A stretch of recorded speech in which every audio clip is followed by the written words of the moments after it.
Okay, it is 2 o'clock. I would like to call this meeting to order. At this time, I know I am online. I can see Jacob there. Jacob, you got your mic on? Oh, and there's Chuck. Okay. This time I'd like to have an approval of the agenda. We have order, please. I move that we approve our agenda. I'll second that. Okay, all those in favor signify by the usual sign. Aye. Aye. Okay. And at this time, if everybody would please rise with me and join with me in the Pledge of Allegiance. I pledge allegiance to the flag of the United States of America, to the republic for which it stands, one nation, under God, liberty and justice for all.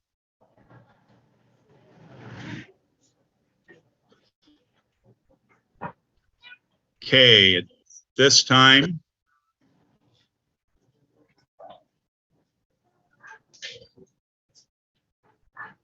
we'll open it up for public comments, including those that wish to speak publicly, as well as Page County Horizons group.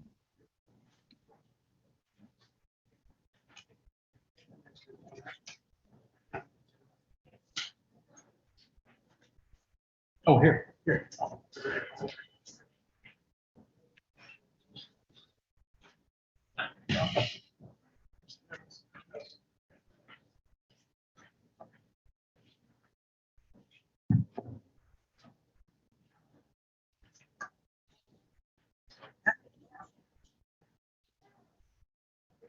Hey, my name is Annie Morrison.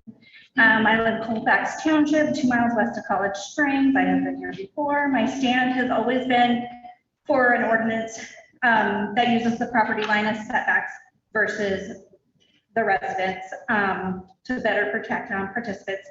I feel as if those pleas have fallen on deaf ears. We have not been heard, as there have been no changes made to our ordinance. You as supervisors are accepting a contract from a company and not asking for any adjustments or revisions to be made. You seem to think that it's perfect just the way it sits. I feel like this should be more of a negotiation process with a give and take, like we want this change, we want that change, that type of a thing. I mean, the initial plan had the townships matched with the wrong counties, and we're just giving it like, yes, let's do it. I have concerns over the entire project coming to Page County, but I'll focus on what is affecting our land. If you look at the project map, and I have them here, much of Colfax Township is included, but 1 or 2 turbines. Why can we not make adjustments to the project area and just include the proposed turbines? I even did a new map for you if you'd like. There are no turbines on the here that are west of east of Hackberry, which would be like the road that runs Highway 2 to Point to Blanchard. Why can the boundary line not be there? It would include the land they need for their turbines, but not, I think that we're giving up a bunch of land inadvertently by letting the project area be so big. Also, did we cash the check that they gave when they turned in their application? Or did we hang on to it? Anybody? By law, I'm sure we cash it. By law, we have to cash the Okay, check. just checking, thanks.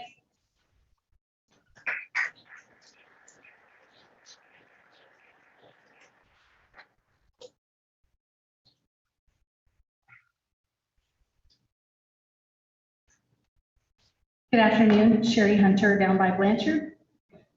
I'm going to start by reading from Luke. There was in a city a judge which feared not God, neither regarded man. And there was a widow in that city, and she came unto him, saying, Avenge me of my adversary. And he would not for a while, but afterward he said within himself, Though I fear not God and regard not man, yet because this widow troubleth me, I will avenge her, lest by her continual coming she weary me. I'm just going to kind of go over the character of Page County. This is really what I feel exemplifies us. I'm here to advocate for the character of Page County residents. Mike Blazer of Invenergy accused us of being the worst residents he has seen in 25 years. He called us disrespectful and even threatening. Brandon and I think it is incredibly important to raise our children to never say something behind someone's back that we are not willing to say right to their faces. Perhaps Page County is full of this character, bold and courageous enough to confront the issues rather than grumble and complain behind someone's back. I'm incredibly proud of that. I know it makes people uncomfortable, but it's the honest, just thing to do. My point is, for 3 years, we have been presenting Invenergy lies on record presenting their misinformation, exposing their manipulation, using advertisements and press releases as proof of research, sharing our concerns and pleading for our own property rights. We have perhaps made the supervisors in Invenergy uncomfortable for 2 to 3 hours a week. Tell me, how does that compare to placing a turbine 1,600 feet from someone's home or property? Forcing them to be uncomfortable, not just for a few hours a week, but 24/7 with sounds from the generating units, shadow flicker from sunlight passing through the rotating blades, Federal Aviation Administrating FAA lights on the generating units and other lights related to the project facilities, and impact on the view or other visual effects from the project, and vibration, air turbulence, wake, electromagnetic and frequency interference from the generating units and other project facilities. This is taken from a neighbor agreement for a turbine development company. These are things they say are going to happen. It's funny because I mentioned 3 or 4 of these things with their experts and they'd never heard of them before. Really frustrating. So, gaslighting is a narcissistic tactic we hear a lot about. Invenergy uses this tactic. Blazer told you that we are threatening you and them, but that's not the truth. We are the ones being threatened. Our peace, our mental health, and our environment is all being threatened. What does a bear do when you threaten their environment? What about if she has cubs? The experts say if you want to partake in the bear's environment, then you need to give the bear room and respect. We survey the land for animals, birds, winds, and various frequencies which can interfere with radio signals. I just want to let the sheriffs know they're having trouble on the western side of Page County where the turbines are close. It's going to get worse. But they never survey the humans living there. Invenergy is on record lying about this very thing to you. Signing to approve this project takes the very last safe bedroom from our son, and we've told you this. We will no longer have a room without persistent red blinking lights, which he struggles with. Invenergy doesn't get to define who we are as a community or define our character, because they are on record with blatant misinformation and blatant lies. I can prove it. I have them recorded. And I want to read you this one thing from Psalm 40, verse 4. Blessed is the man that maketh the Lord his trust, and respecteth not the proud, nor such as turn aside to lies. We are required as Christians to not respect liars or proud people. Now, in closing, I just want to share and address KMA and the public. Jaron, our 13-year-old autistic son, won Grand Champion Walk Trot at the Page County Fair last year.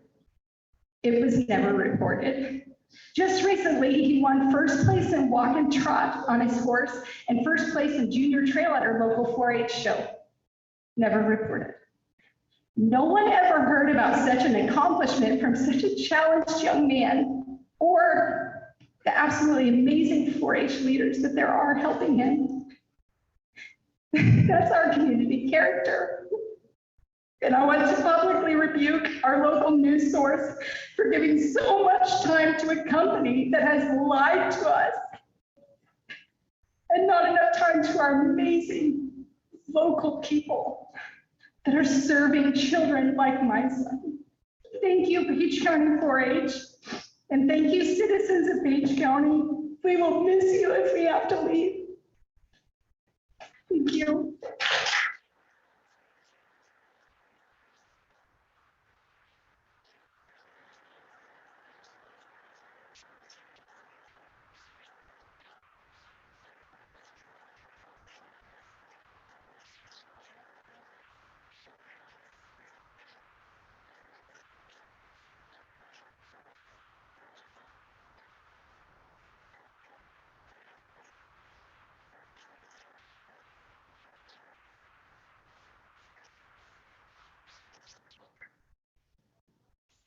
Thank you for letting me speak. And I'm coming from a completely different direction. That was awesome. And we really appreciate your Bible verses. And the bottom line is we do trust in God with this. But I'm here to tell you that I'm kind of back from the future for you guys. What's your name, please? Judith Shabram, Shabram. You see, something that follows a result or a consequence is called an outcome. And really, this is what we're talking about here. We're looking at what is the outcome of this. So the future of investing almost exclusively in wind turbines, instead of diversification toward other clean and more reliable energy sources, I can answer that question for you. Because on February 15, 2021, in Texas, we had a storm that nobody would ever have believed could happen.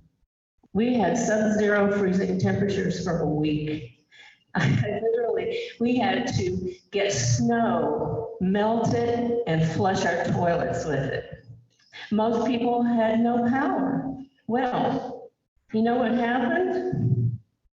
About $66 billion was spent building wind and solar in the infrastructure in the state of Texas in the years before the blackouts, because this was the answer. Yet, all that spending was worth next to nothing when the grid was teetering on the edge of collapse during the early morning hours of February 15th.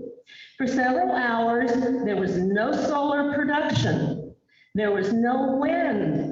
The capacity that was supposed to save us, it was supposed to be that thing that we paid all this money for so that we wouldn't have these problems. Well, it wasn't available, and they had to start shedding power. And if you don't know what that means, they start turning it off because the grid is going to collapse. Well, that spending netted nothing in the state of Texas. By the way, guys, I used to live in California. I was there when we had rolling blackouts. And the big reason we had the rolling blackouts is because California, and nobody laughed, we know what they're like there. I lived there. It was all about the environment. Okay, we're not going to invest in the infrastructure for any of the coal-fired plants, none of the hydro, no nuclear. We're all going to be saved by solar and wind. Well, guess what? That didn't happen. In Texas alone, 243 people died in that week and following that, from infants to a 102-year-old person, because they didn't know what to do. They had invested heavily in something that they were so sure was going to work. Well, guess what? It didn't. California totaled about 700 deaths over the years in areas where they had no power. And guess what? They're looking again at rolling blackouts in California because it's too late to go in and fix that infrastructure. It's too late to go in and build the plants that they need because it takes years. This is not something you can do overnight. Well, I guess the answer to this is that it's really all about the money. I have a good friend in Midland, Texas, and he got into the wind turbine business because there were huge tax cuts, lots of money to be made. He's a multimillionaire now. And also, I want to tell you that this is not just about Page County, guys. This is about the state of Iowa. If you continue down this path, and if you decide you're going to put all your money in something that doesn't work based on the facts, you will have a problem very similar to what we had in Texas, and very similar to what we had in California. So what I'm telling you is, if you don't look at the past, this is an old adage, you're destined to do it again. And it will happen here because nobody believed that Texas was vulnerable. Well, guess what? They were. And so I guess what I'm saying is we need to look at where is this money going and who is actually benefiting from these. Well, I can tell you it's not your consumer. It is not the people that flip their switch and get electricity. People like Google, Procter and Gamble, General Motors, Warren Buffett. Everybody knows him. These people are profiting from all of this money and tax credits. And if you don't believe me, look online. Warren Buffett made a statement about that. He said, I would do this only for the tax credits. He said, wind turbines don't make any sense, but I'll do anything for tax credits. So if that's the future you want, guys, you know, that's where you're headed. And I can tell you, it is the wrong path. And if you were headed toward a train track and you knew that train was coming through at noon, and you decided to park your car in the middle of it and just say, oh gosh, maybe this won't happen. Maybe they'll reroute the train. Maybe it won't come through. Well, maybe it will. And if it does, those are the consequences. And all these other things are important, what my previous person talked about. But I think you need to consider the long term, not the short term money that you're going to get. Even the people who are selling their land off to get these turbines. And I can tell you, years and years and years, California had this many years ago, and they didn't learn anything from it. And so here they are again, rolling blackouts. So if that's what you want, but I really think that the people in Iowa are better than that. And I think the people in Page County deserve to be heard that this is not what they want. And if enough people say no, guess what? We overturned Roe v. Wade, didn't we? Thank you.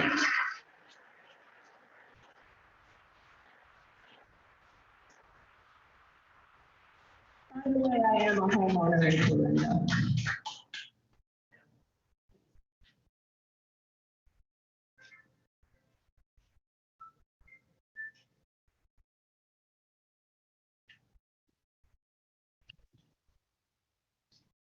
Anyone else out there wishing to speak?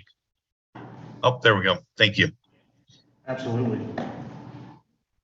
I just, a few things. Noticed the bird watching guy out and about. I would stop and talk to him.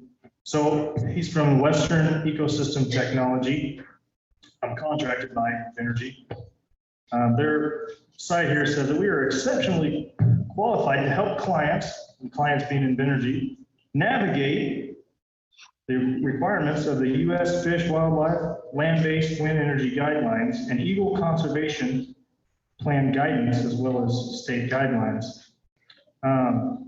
Navigate, according to Google, is plan and direct the route of something, and that sounds kind of familiar. As they're directing you guys in your decisions and all that. They're directing this guy here. Says our wind industry experience implementing hundreds of site studies at wind energy facilities all across the U.S. combined with long-standing relationships with federal, state, local agencies provide our clients with an unmatched level of service. Our team members served on the Federal Advisory Committee that developed the recommendations that served as the foundation of the guidelines. Authored chapters of a pivotal guide on studying wind energy, wildlife interactions, and published numerous research studies on wind energy wildlife interactions in the peer-reviewed. So all those, like someone said, the research based on articles, press releases, that's where the research comes. Invenergy hired all the experts to come and have that meeting. So all the experts had, of course, nothing negative to say about them. And in however many years they've been doing it, 25, 30, there's been absolutely no health effects at all. That's pretty amazing when considering all the information we've seen and heard. I mean, there's just red flags all over it. And I mean, I don't know if there's much more to say. It's just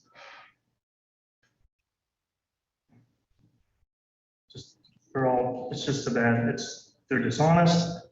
We've shown you over and over again. So we'll just think hard about it.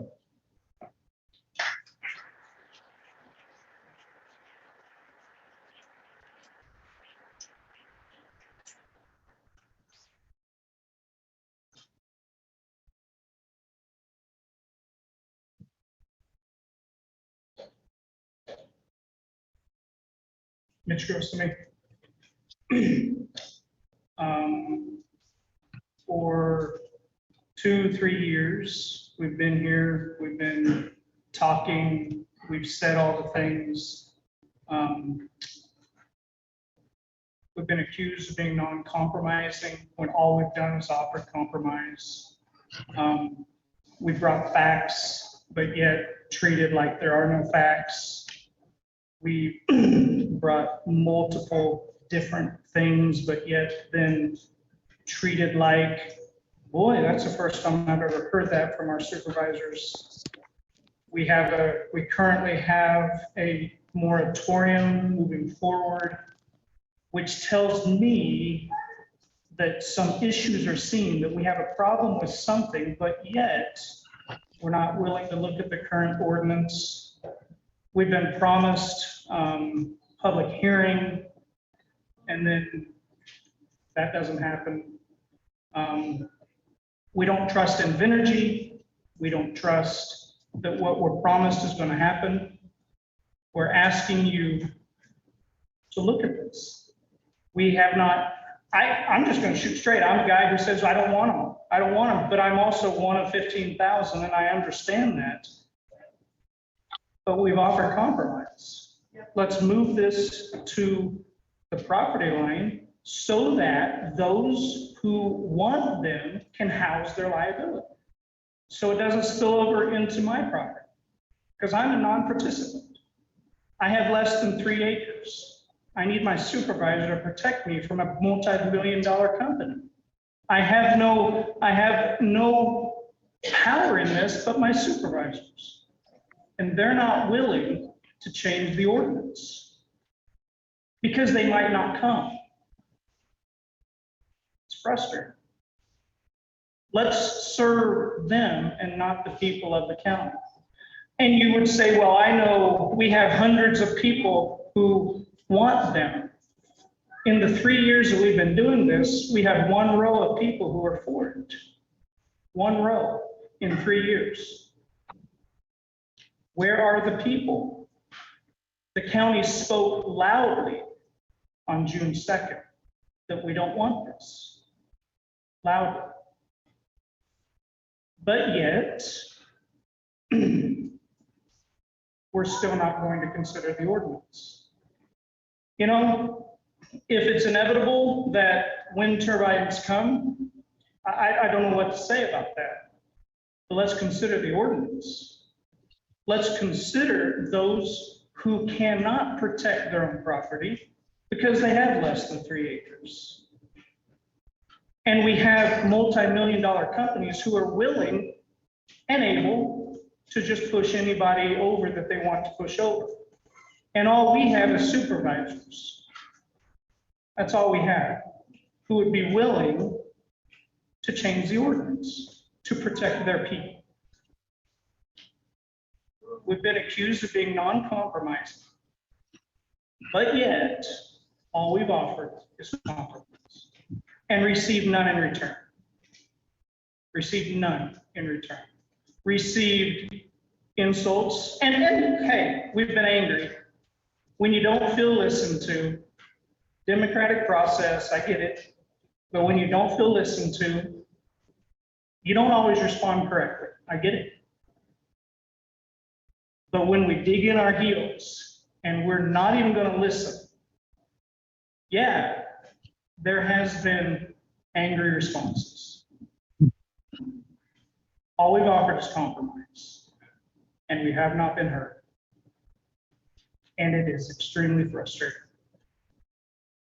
We've got people who have given compromises of things for airplanes. I haven't done all the research. I don't know what it's called. Have we looked into it? You tell us, supervisors tell us we've researched this, but yet they come back and they still have no clue as to what's going on. All we've offered is compromise. And in 3 years, the voices that have been expressed have been against this, against the ordinance, against turbines. And in 3 years, we have 1 row of seats that would say yes. Doesn't make sense to me. It doesn't make sense.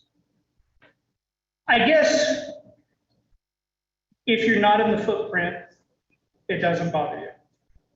And you can turn a blind eye, you can shut your lights out at night and not think about it, not worry about it. You can walk in your yard and mow your yard, and you can feed your dogs, and you can do all the things that we do and not worry about it.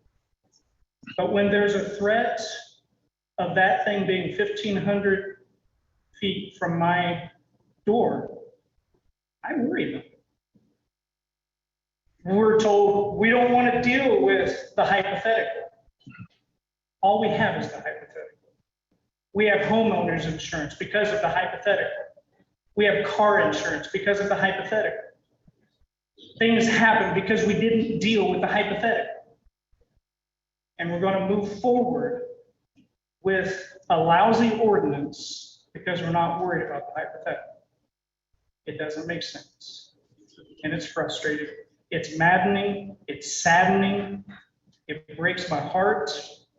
And it makes me angry all at the same time. I don't know what to say. There's so much emotion. You're tired of us coming. We're tired of coming. You know, there's a lot of things I could be doing today. I'm not a supervisor. I don't need to be at the supervisors' meetings. But yet, there's a sense of, we got to watch. We got to watch to know what's going on. Anyway, all we've offered is compromise. And I would ask that today, if I guess this is our public hearing, it's not what we were promised, but I guess this is it. I would ask that you vote no today. No does not mean you can never come.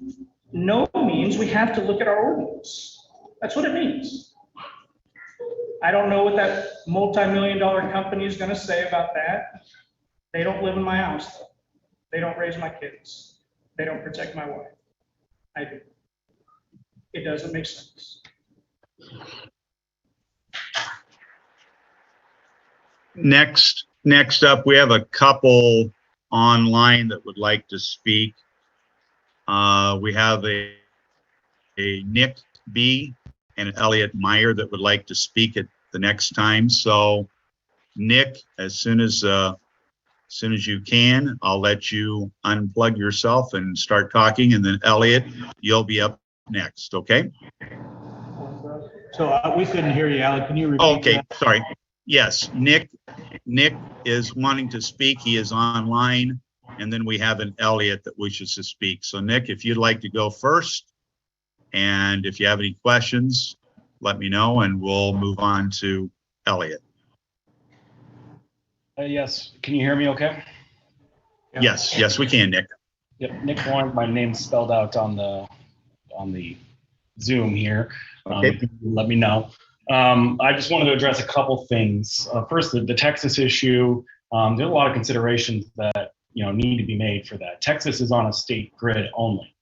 Texas isn't like Iowa where it can pull from other states or give to other states should there be a critical failure. So if Texas was to fail, Texas would have no, resource. So we're on the MISO grid in the Midwest, allowing us to, help other Midwestern states should they have critical failures. And that's a good model. Iowa exports our energy actually to these other states and can make money by doing so.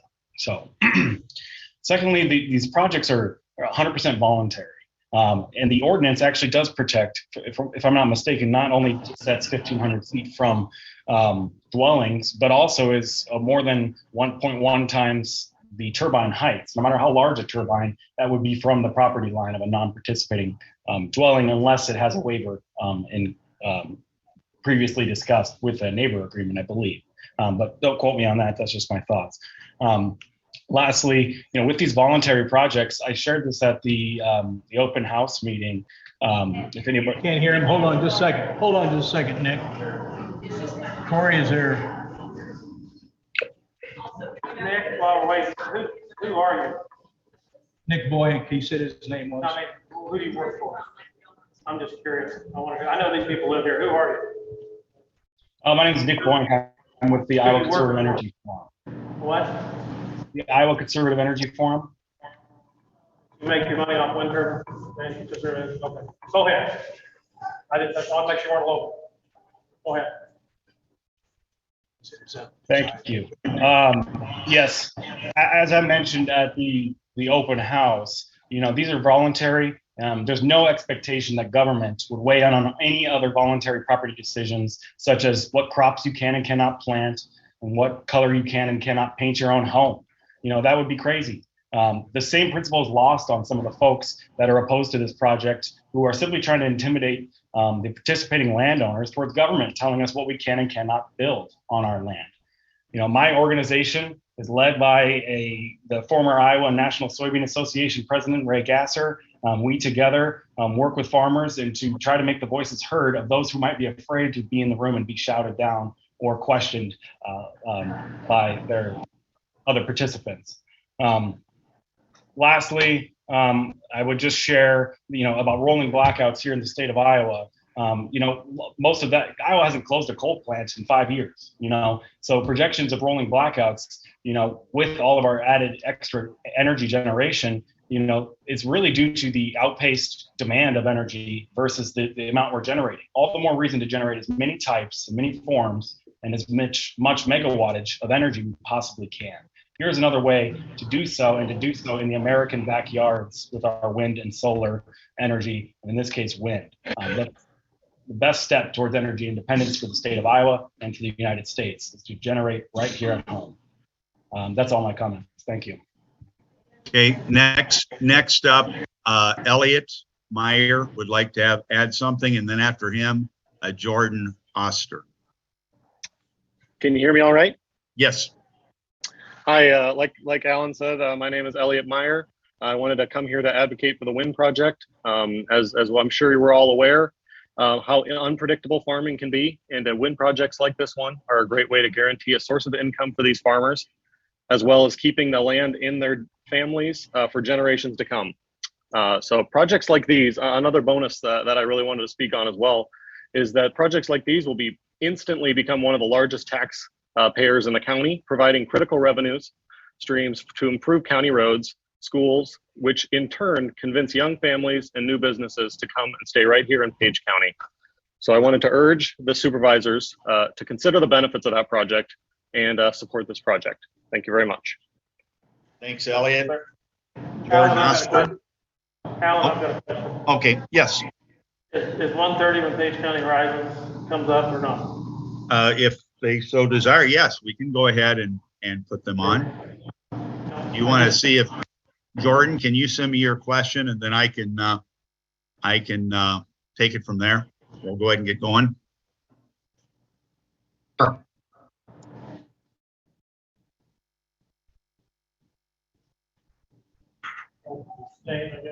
Okay, go ahead. I'm not. Jordan, if you want to just type out your thoughts, and I'll share that at the end. If that's okay. Okay, thank you. Thank you. Okay, go ahead and move back to the mic, and Page County Horizons may speak as they wish. I'd like to try this.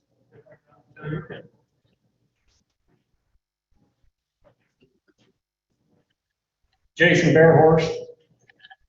I'm an absentee landowner. I have the opportunity to move back to Page County. I'd like to make the comment, the first guy that spoke. I'm currently in Nebraska. We witnessed the power outages from the storm in Texas. They pulled energy from Nebraska. We were out of electricity 3 days, off and on. That affected more than just Texas. The other thing I'd like to ask is, where's the third chairman here? I'm right here, sir. Where in the world? This is the meeting time you set up. Well, You talk about disrespect. we can argue all you want, but unfortunately, this was planned a couple of weeks ago and got postponed. So I apologize if you feel badly about that, but that's the way it is. I've watched Zoom meetings and I seen you stand out of that chair and ask for total respect. Mm-hmm. Why At this point, would any of these citizens give you guys respect? You failed miserably, over and over and over again and over again. They've asked you questions. You sit there with no answer. And at the end of the day, you want a raise because you've been called a liar. That's your job. You swore in the oath to listen to the public, to serve the public, to protect the citizens of Page County. I can't even see his face. Is he on the screen?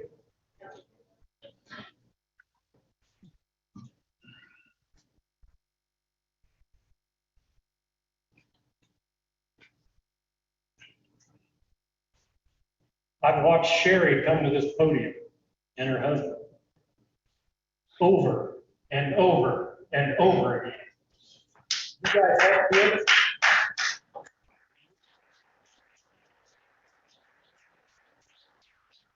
You got kids, right? Alan, did you have kids? Yes, I do, sir. Have two. 1 minute. For 1 minute, I'd like you to consider what they've gone through. These are people that are living it. I've watched the Zooms, Page County citizens, Taylor County citizens. They come in here and tell you the facts. They're living it.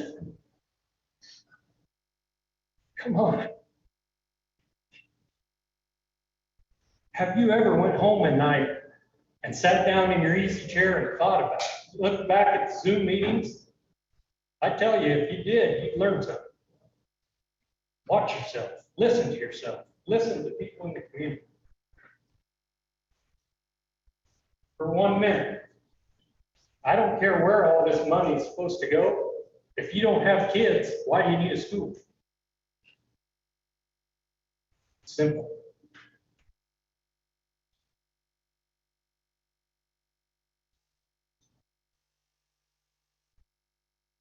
Well, was it a month ago or so, you guys had a meeting? I assume you guys, yes, I assume you're not well. They, Chuck, were you there over in Fremont County Yes. the whole time? No, not the whole time. Alan, did you make it? No, I did not, sir. Oh, that was a public meeting. I thought you guys wanted. I'm not going to argue any questions with yours. I don't want to tie up your time here discussing something in the past. Yeah, I think everybody in here knows the true story. You guys have failed over and over and over. The young fellow over there has asked, and everybody has asked for compromise. And you promised it. And it's never came. You say you've done the research. We ask, public asks you a question, you can't answer it. You turn to the energy guys. Makes me wonder what the energy guys give you. Can you give the citizens a figure of what you got under the table to keep your mouth closed and just carry on? Can you? Looking you right in the eye, yes, sir. You can? Mm-hmm. You can prove it? Absolutely. Enough of this. If you got a question or concern, don't make an accusation about that. Okay? Well, here's the deal. It's not about the energy company, it's about the supervisors. Okay. And I'll leave you with this. Chuck and Alan, I think when Jacob got sworn in, you brought up being a rookie. That was disrespectful. I think you guys stood up and accused us citizens of being bullies. I tell you what, there comes a point where you just keep your mouth shut, open your ears. Maybe the rookie knows something you don't.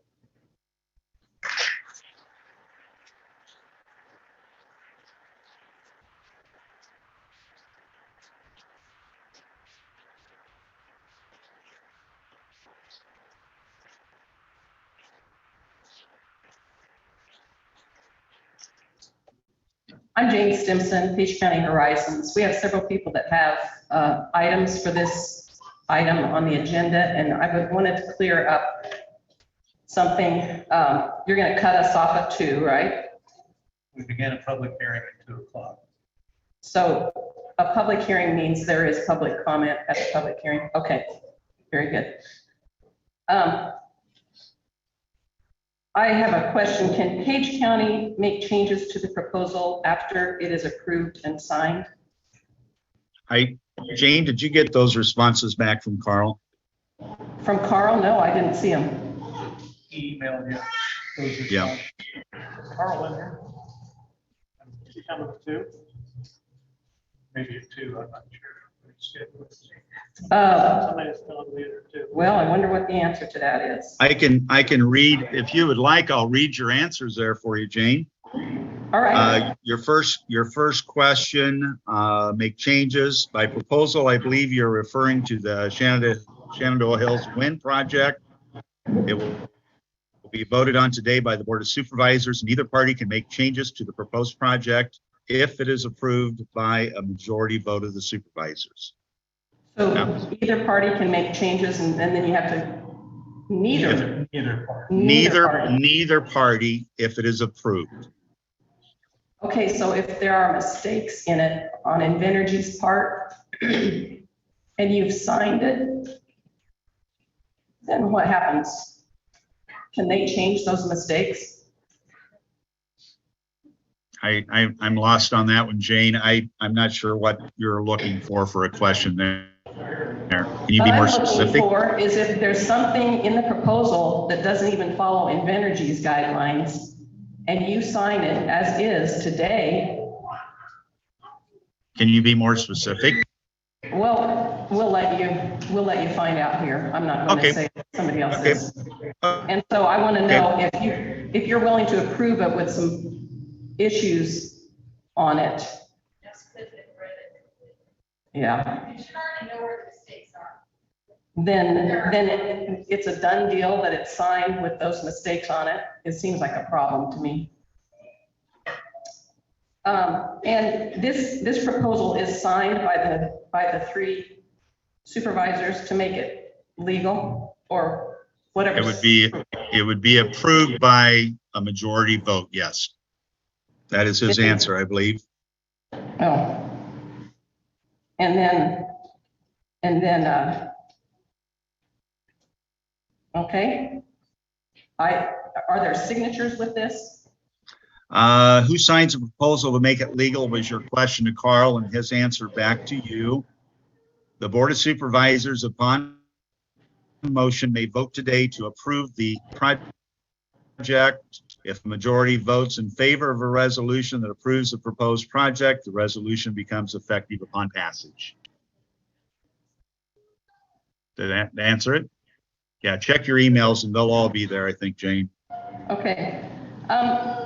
We've been made aware of an issue that with some of the turbines, and we have somebody here that is going to address that issue from her place of business.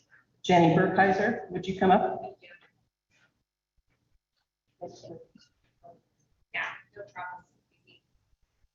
Good afternoon. My name is Jenny Jennifer Burkheiser. I am the Director of Compliance for Family Stations Incorporated, which is a licensee of KYFR 920 AM, your local non-commercial Christian station. I'm a resident of 1303 Mitchell Street in Shenandoah, Iowa, and I'm a lifelong resident of Shenandoah. Page County Horizons has been kind enough to allow family stations some of the use of their time, so we thank you for that. To let you know a little more about Family Stations Incorporated, we're a network of about 75 radio signals, FM and AM signals across the United States. We reach into over 65 communities in 28 states. We have stations in San Francisco, Sacramento, Los Angeles, Philadelphia, Baltimore, Chicago, San Diego, and Shenandoah, Iowa. We are a non-commercial educational and nearly 100% listener-supported ministry. Our mission is to enable people to discover, read, and trust and profess the Word of God, the Bible.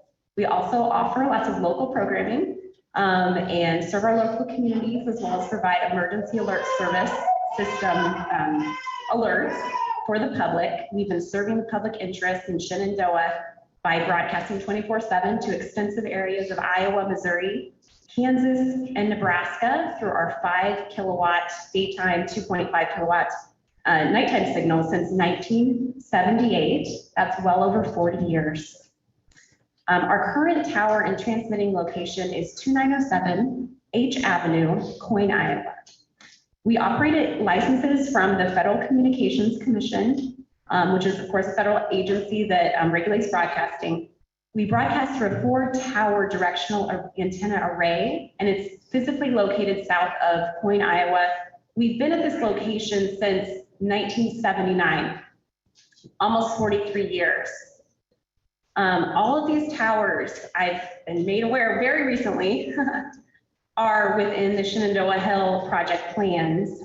We were contacted by Doug Woods, leasing consultant of Energy, several months ago in February, and just a phone conversation. He seemed to want us to state there would be no issue with placing wind turbines near our transmitter site. He mentioned 5 landowners, farming landowners, who would be financially benefited if there were no issues with placing turbines near our AM site. He did mention on the phone that legally they cannot place the turbines closer than 3 kilometers from our site, and they would send us the plans. We requested from our engineering team specific information. Would this be a problem with our signal? Because if it's not, it wouldn't affect our signal. We do broadcast to a potential of nearly a million people because we reach Omaha and Lincoln, and of course, our primary service is to our local Shenandoah, Page County, Iowa community. We have not received any communication from Energy since mid-March. We specifically asked for the proposed height of the structures with and without the blades at their highest point, the physical coordinates, even a range would be okay, and how many feet, miles, or kilometers in distance the proposed turbines are from each of our respective AM towers. So no response has been made about these questions, and so we cannot determine whether there would be an issue. In fact, I was only able to find the turbine plans on the Page County website yesterday as a matter of happenstance. Once we did get the plans publicly available, we located turbines 54, 56, 63, and 65, all less than 3 kilometers from our towers. So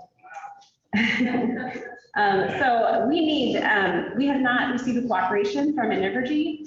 I'm surprised that the county engineering did not discover this problem.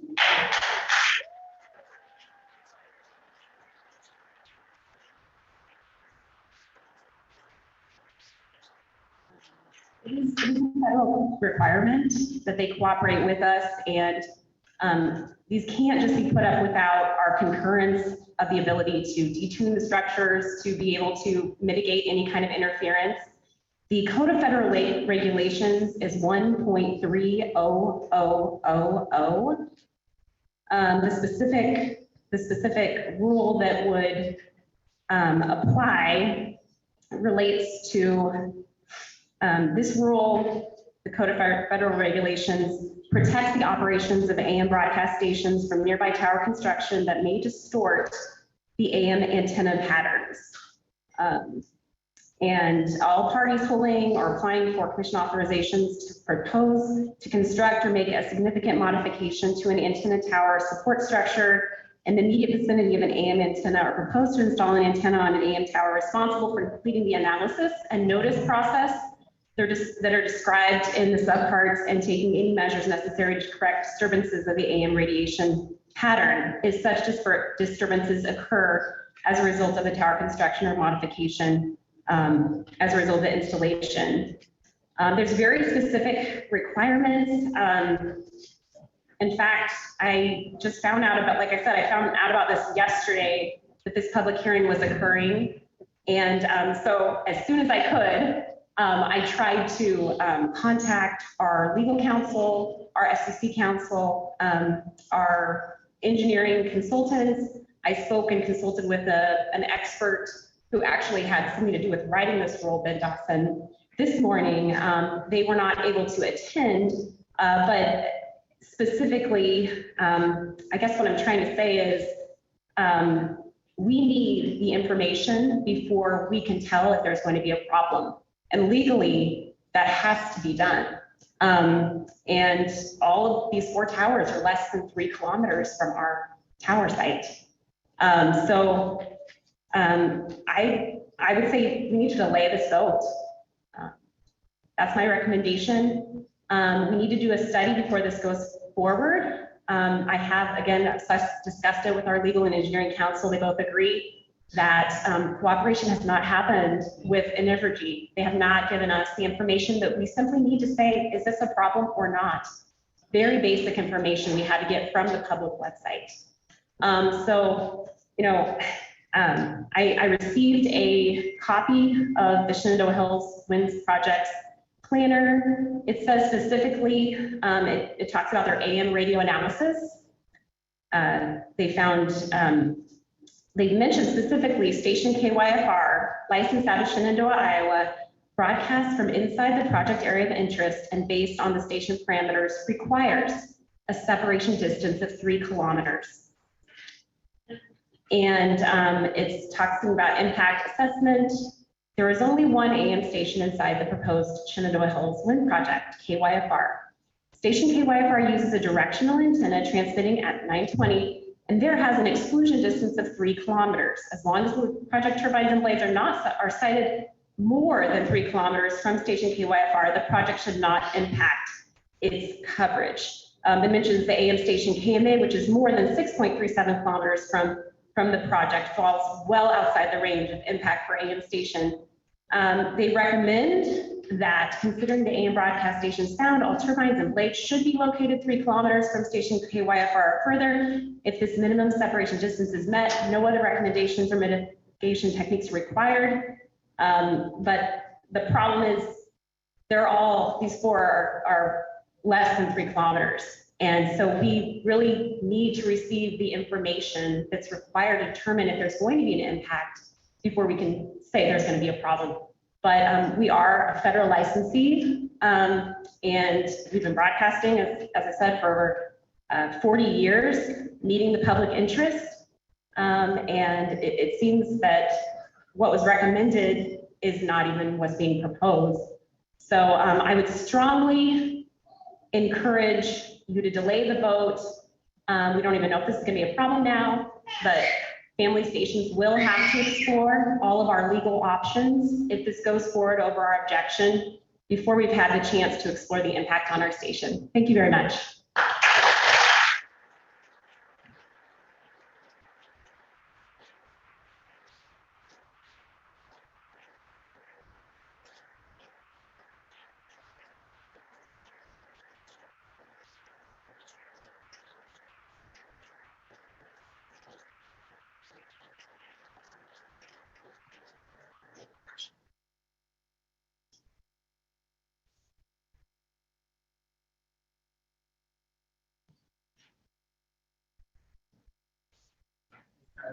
I'm Wayne Anderson. I live south of Shenandoah. Staying on the technical side of things a little bit. When I looked at the ordinance and I looked at what was written by Energy, or the developer, one of the things that I looked at was decommissioning. It didn't seem like that was addressed at all, really. I mean, there was some verbiage that said, you got to take everything apart, you got to do this, you got to do that. But where are the details? Where does the concrete go? Where does the tower go? Where do the hazardous materials that are in the generators go? Where does all this stuff go? How much does it cost? Who pays for that? Is it in a sinking fund that goes for 40 years? That the life is supposed to be 40 years. I'm like, okay, the only other language I saw was like, well, if they abandon it for a year, we get to take it over. I'm like, great. That sounds like a dilapidated house to me in the city of Shenandoah. You got a bunch of windmills that are sitting around. Nobody wants them anymore. Okay. So, I mean, I'm thinking way ahead. A lot of you people are going to be here in 40 years. I don't plan on it. Children aren't. I'd like it to be a nice place for them to still be at. And after putting up with 40 years of these things going haywire, you know, then they just sit there and do nothing. I mean, at that point, it's like, you know, they don't even produce energy. Anyway, that was my concern. Maybe I've read it completely wrong in the ordinance, but the ordinance seems to say that you need to have a plan. And I haven't seen anything on the internet that's a plan. All I've seen is take it away.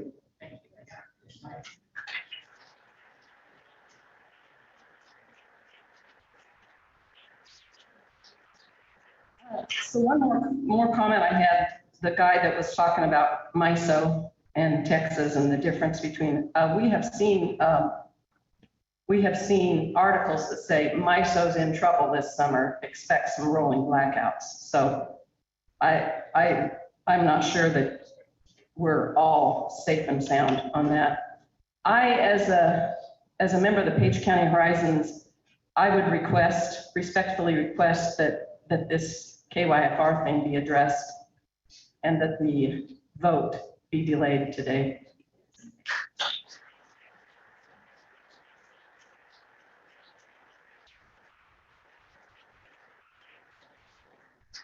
My name's John Whipple, and yesterday afternoon I talked to one of the commissioners in Atchison County, and he said that these windmills was one of the best things that's ever happened to Atchison County. They've got the farmer income, they've got the tax, increase the tax base, the school gets a benefit off of it, and numerous things around the community of Tarkio get benefit off of it. And one of the people that works at the school told me the same thing, that their school can do stuff now that it never could before without these windmills. So they are a positive, no matter how many people talk about what. And for me, you guys went through a process, a few years ago to adopt a wind ordinance. Right or wrong or indifferent, it's adopted and it's standing law. And you've got a company that has come in here, and from all I can tell, has complied with those ordinances. In fact, in some extent, exceeded those ordinances. So you're in a decision point, do I allow it or do I disallow it because of rumors? I don't know of any facts of what you can just point your finger at and say you can't do it because of that. So thank you for your time, and I encourage you to support it. We've got 1 minute before the One public. minute, I want to address the issue about what you do with those blades. Ask the state of Wyoming. They're not recyclable. They don't know what to do with them. They have graveyards of those. And the expectancy is not 40 years, guys, it's about 25. So you are going to live to see those things either be replaced or die, and the landfill will take them. I can tell you that right now. So it's a decision that's long-term, guys. Don't take the short-term money and run. Check with how much they actually got in Texas, and it wasn't as much as your guy told you.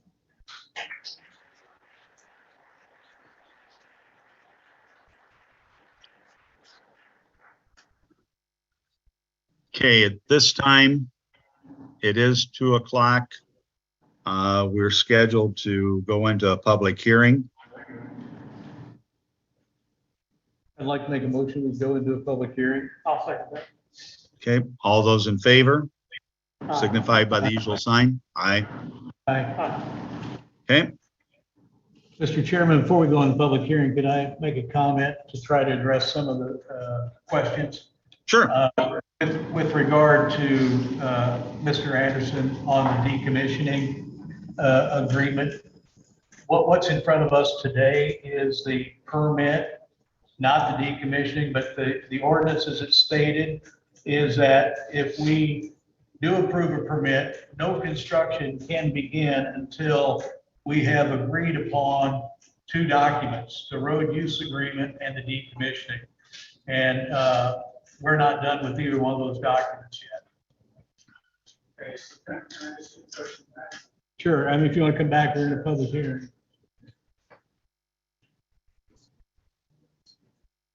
Is there any example document? I mean, these guys are supposed to be in business since 2003. So I just. Yes, we do have examples. In fact, I have attorneys looking, Carl's been looking at examples. Okay. JD Can is. they get on the internet so we can, I mean, Well, we're not they're- attorneys, but you know. You can, I guess, I mean, they're public records, but they're not, nothing's agreed upon until it comes here in a proposal. So if you'd like to have the Sure. ones I'm looking at, give me your Yeah. email address. I'll be glad to send them to you. Give it to you here if you want to write it down. Okay, sure. I'll spell it out. It's all lowercase, CROWN. V is in. Okay, Victor. okay. ONE, crownv1@aol.com. Again, Wayne Anderson. And, Okay, one more time, please. I'm sorry. I'm sorry, Crown V1. Crown V1, Crown That's- Royal 1. Yeah, not number one, but you know, spelled out one. Got it. Wayne Anderson. AOL.com. Yeah. Okay. I will send you the Okay, ones enough, that fair I've enough. looked at. We've looked at a number of them. so, and are there, so you have example documents. This is supposed to be a 40-year lifetime. I keep harping back on that because that's what's in the documentation. You know, nobody knows really. Look, how many years, I mean, these guys have been in business 40 years, right?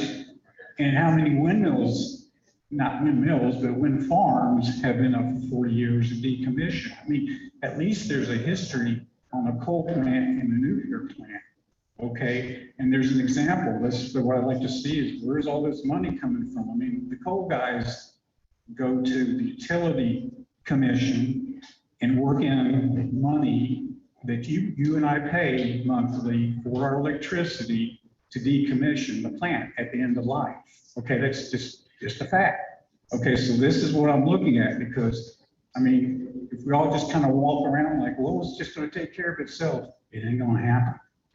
I don't think anybody's taking that approach, but in the interest of the process, today, those aren't. Okay, I got you. I got you. If Fair the enough. permit is approved, those, construction cannot begin until those two documents are completed. Okay, they're completed and approved. And approved, correct. And public input and all that. Correct. Okay. I think it'd Fair be enough. wise to do this at the same time. I don't see anywhere to get the cart ahead of the horse here. Why would we I do mean- one before the other? It makes no sense. I mean, But it's kind of like you're kicking it down the road. even if You you know, can't and start we'll construction, get to it, we'll get you the document and all this, and then in another 5 years, it'll be like, well, just give them a dang permit. I think that'd be wise. Okay. Before we go any farther though, I don't know, I'm trying to think how all this works, but what was brought up about the, I was made aware of this morning, radio station situation. How in the world can we just right now, I'd like to know, one, are we putting the county at risk liability wise to approve, to join in on this? I would like to have Carl, jump in on that if he would. We're going against FCC regulation. These people can draw their map right, don't even do it. That's crazy. I'm guessing that, our ordinance does not have any regulatory authority over the FCC, the FAA, the National Wildlife Service, the Iowa But you're DNR. So I don't know, I don't know legally what liability, but let's ask Carl. What, You think it's wise, Carl?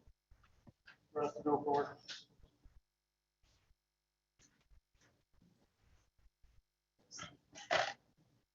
Well, I was looking at, JD handed me a copy of the ordinance. And I don't know if this necessarily applies to that part, but paragraph 11, section 3, talks about affirmation that the applicant has applied for necessary and appropriate federal communications applications. I'm not sure what it means by applications. I can tell you from experience, and sort of a disclaimer here, in a previous career, I was a senior RF engineer with Iowa Public TV. We were UHF television or AM broadcast. And also I have a ham radio license. So I know some of these things, and I would agree that there's a potential issue there with a directional AM broadcast array. Now, JD tells me it's within the 3-kilometer exclusion distance. That may be an issue that needs explored. Should we just postpone? Is it that big a deal? I think the I don't wise know. thing to do. Can we ask from comments from those that helped on this, as far as from Invenergy side, what has been said, what has been done? Have them address those concerns too. We heard the people in Shenandoah. Let's hear from them. Go ahead. Thank you, Carl. Well, good afternoon, everyone. My name is Dan Litchfield, and I lead renewable development for Invenergy in the Upper Midwest.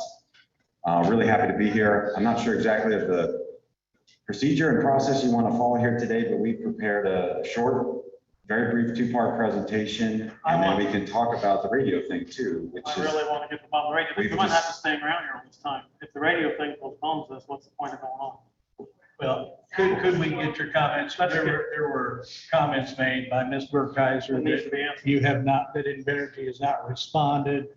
We'd like to hear what you have to say on this topic. Yeah, so first of all, just there is a potential for radio interference, which we've disclosed in our application, March 7th, 2022. Section 4 of your ordinance requires no signal interference. We, as you read our documents, understood there is a potential for interference, but it could be mitigated. So we reached out to the radio station to propose a process called detuning, which would adjust the antennas so they would not get interfered. And we have proposed in our application a conditional approval of the project subject to approval by the radio station. So Shenandoah Hills Wind agrees that prior to construction of these turbines, a mutual agreement with the station must be achieved to demonstrate compliance with the ordinance. I have a question for you right now. So, Hold on. I can ask you a question. I let you stop. No. Why didn't you ask Mr. Chairman, would you, please, he is speaking. Jacob, please.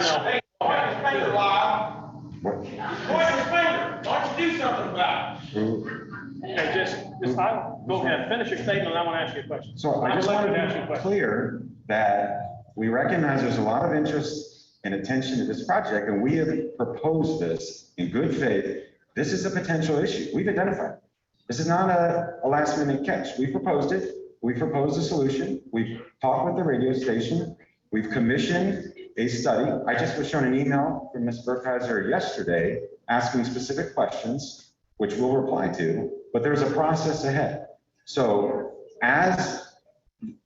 I don't think there's any reason to not proceed with a decision on this, because we've already proposed a condition. If she speaks for the radio station and the radio station will never agree to these turbines, well, that's it. But there's a process to address this so there's no interference, and those Page County landowners that want to have those turbines can do it. That's our position. Thank Yeah, I you. got a question, please. So, yeah, why don't you just, the person in Shenandoah can ask you a question. So this is great that you come up with a solution to that.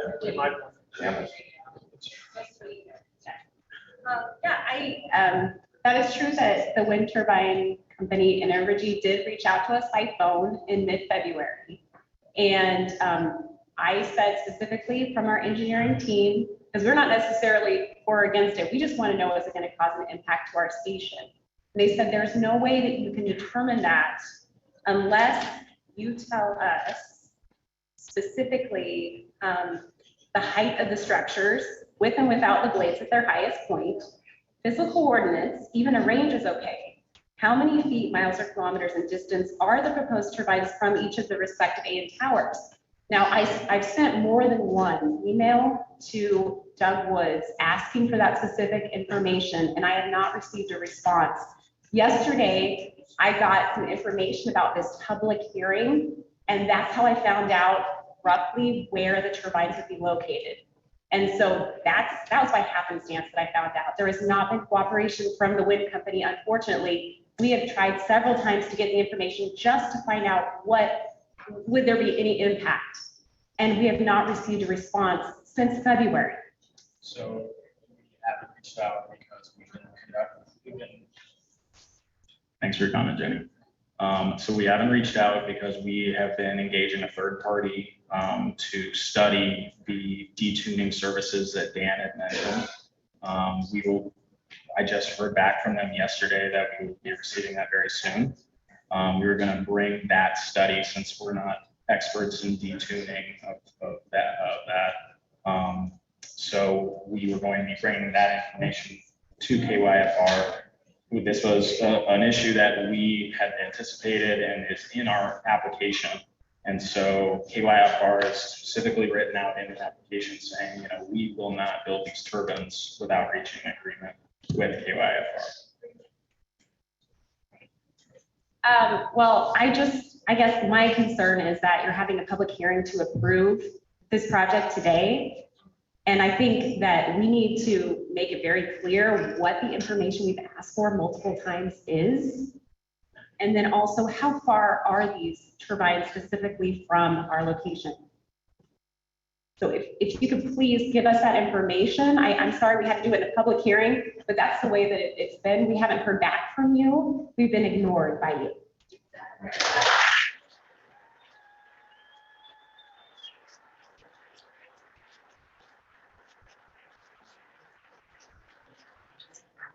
Apologize and take responsibility for that. There's no excuse for that. We have that information. We will get it to you this afternoon. And it still stands that we have proposed we will not build these unless we have an agreement with your station, because we do not want to cause interference with the radio station. We cannot cause interference. I have a question. Can we go forward with a project that's not even correct? And if it causes interference, we have to. At this time, the crowd response, please keep it calm. This isn't necessary. My question is simply, we're changing the project. Possible. There's a possible change to project we would approve. What did Jacob, what did he just state? Well, again, Alan, he stated, I guess, that they'll comply with the radio station, but that means the project isn't the same as what it is.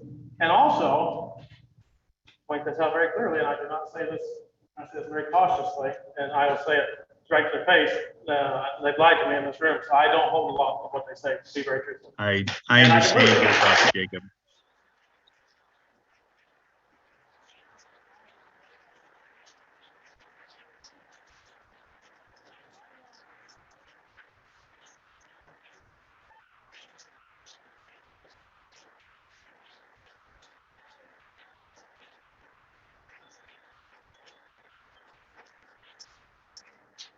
I also don't see the need to rush this a week or two. If he's gonna get stuff done, so again, since February, did nothing, didn't even talk to her, why would we ever grant him that kind of trust when he hasn't even reached out to her since, until we made it happen in a public meeting? So Well, the only thing I'd like to respond back to that, Jacob, I know Mrs. Burkheiser very well, and I'm kind of sorry that maybe if she would have contacted and said there was a problem. This has been an ongoing situation for 3.5 years. And unfortunately, communication is very important. And instead of trying to stop something by this, I guess I just don't understand, because I'm very visible. I work less than a block away from Mrs. Burkheiser, and I would have been glad to have connected her to anybody that she needed to. I also reached out. I don't think this kind of a issue is going to solve our public hearing time. I don't think so. I reached out to Pete down in Nordland this morning, because I thought, are we exposing ourselves to liability? So I called him this morning when I figured this out. And he said, well, I mean, anybody can look at this and see that it wouldn't be really wise to rush at this moment. It might not be anything, but it wouldn't be wise. And also said our agreement with ICAP is kind of a general agreement. We would never expose the county to unnecessary or obvious risk. I mean, it's just to kind of just be cautious anyway, to help the insurance pool. This is not saying, just saying, put it off a week or two or something. It needs to be put off. This should be just postponed. We should postpone the meeting right now. They figure all this out and then come back whenever that's done. That'd be the wise thing to do. I didn't bring the permit application with me. I've got it electronically. Could I see a copy of what I you have the put? radio part, that's the radio part. Let me see how that reads. The very No, last. on the application. It'd be very unwise and putting the county at risk. Dan, could I see the I will have no the part of application county. language as it relates to the radio? I don't have my copy in front of me. Thank you, sir. It would be just a very hasty move to expose risk. And I'd like to know Carl's opinion as our county attorney. Do you think it's wise to do it today? But even if the slight chance that we might be lying.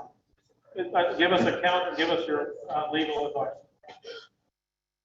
I mean, caution is always better in my world of farming, but I'm not a lawyer. What's that?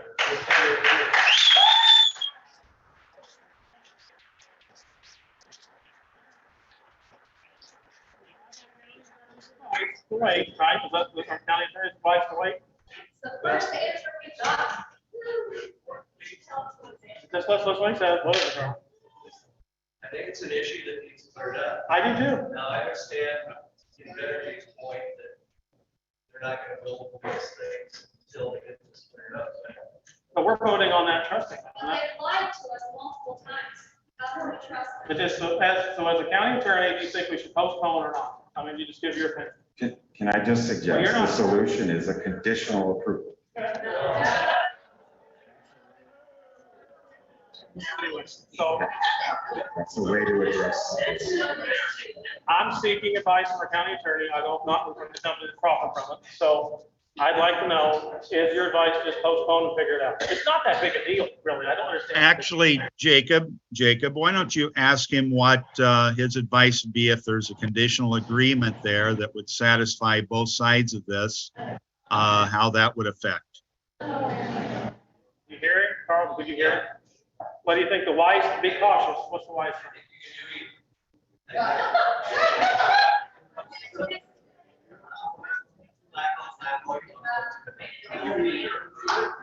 Yes, wait, that's right.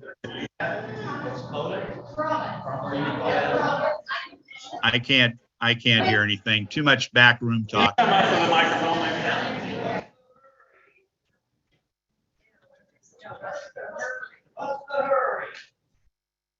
You can postpone it for a couple, 3 weeks, or some period of time to figure this out, or you can approve it conditionally, which means that they can't build these until they resolve this issue. If it never resolves, it doesn't get built.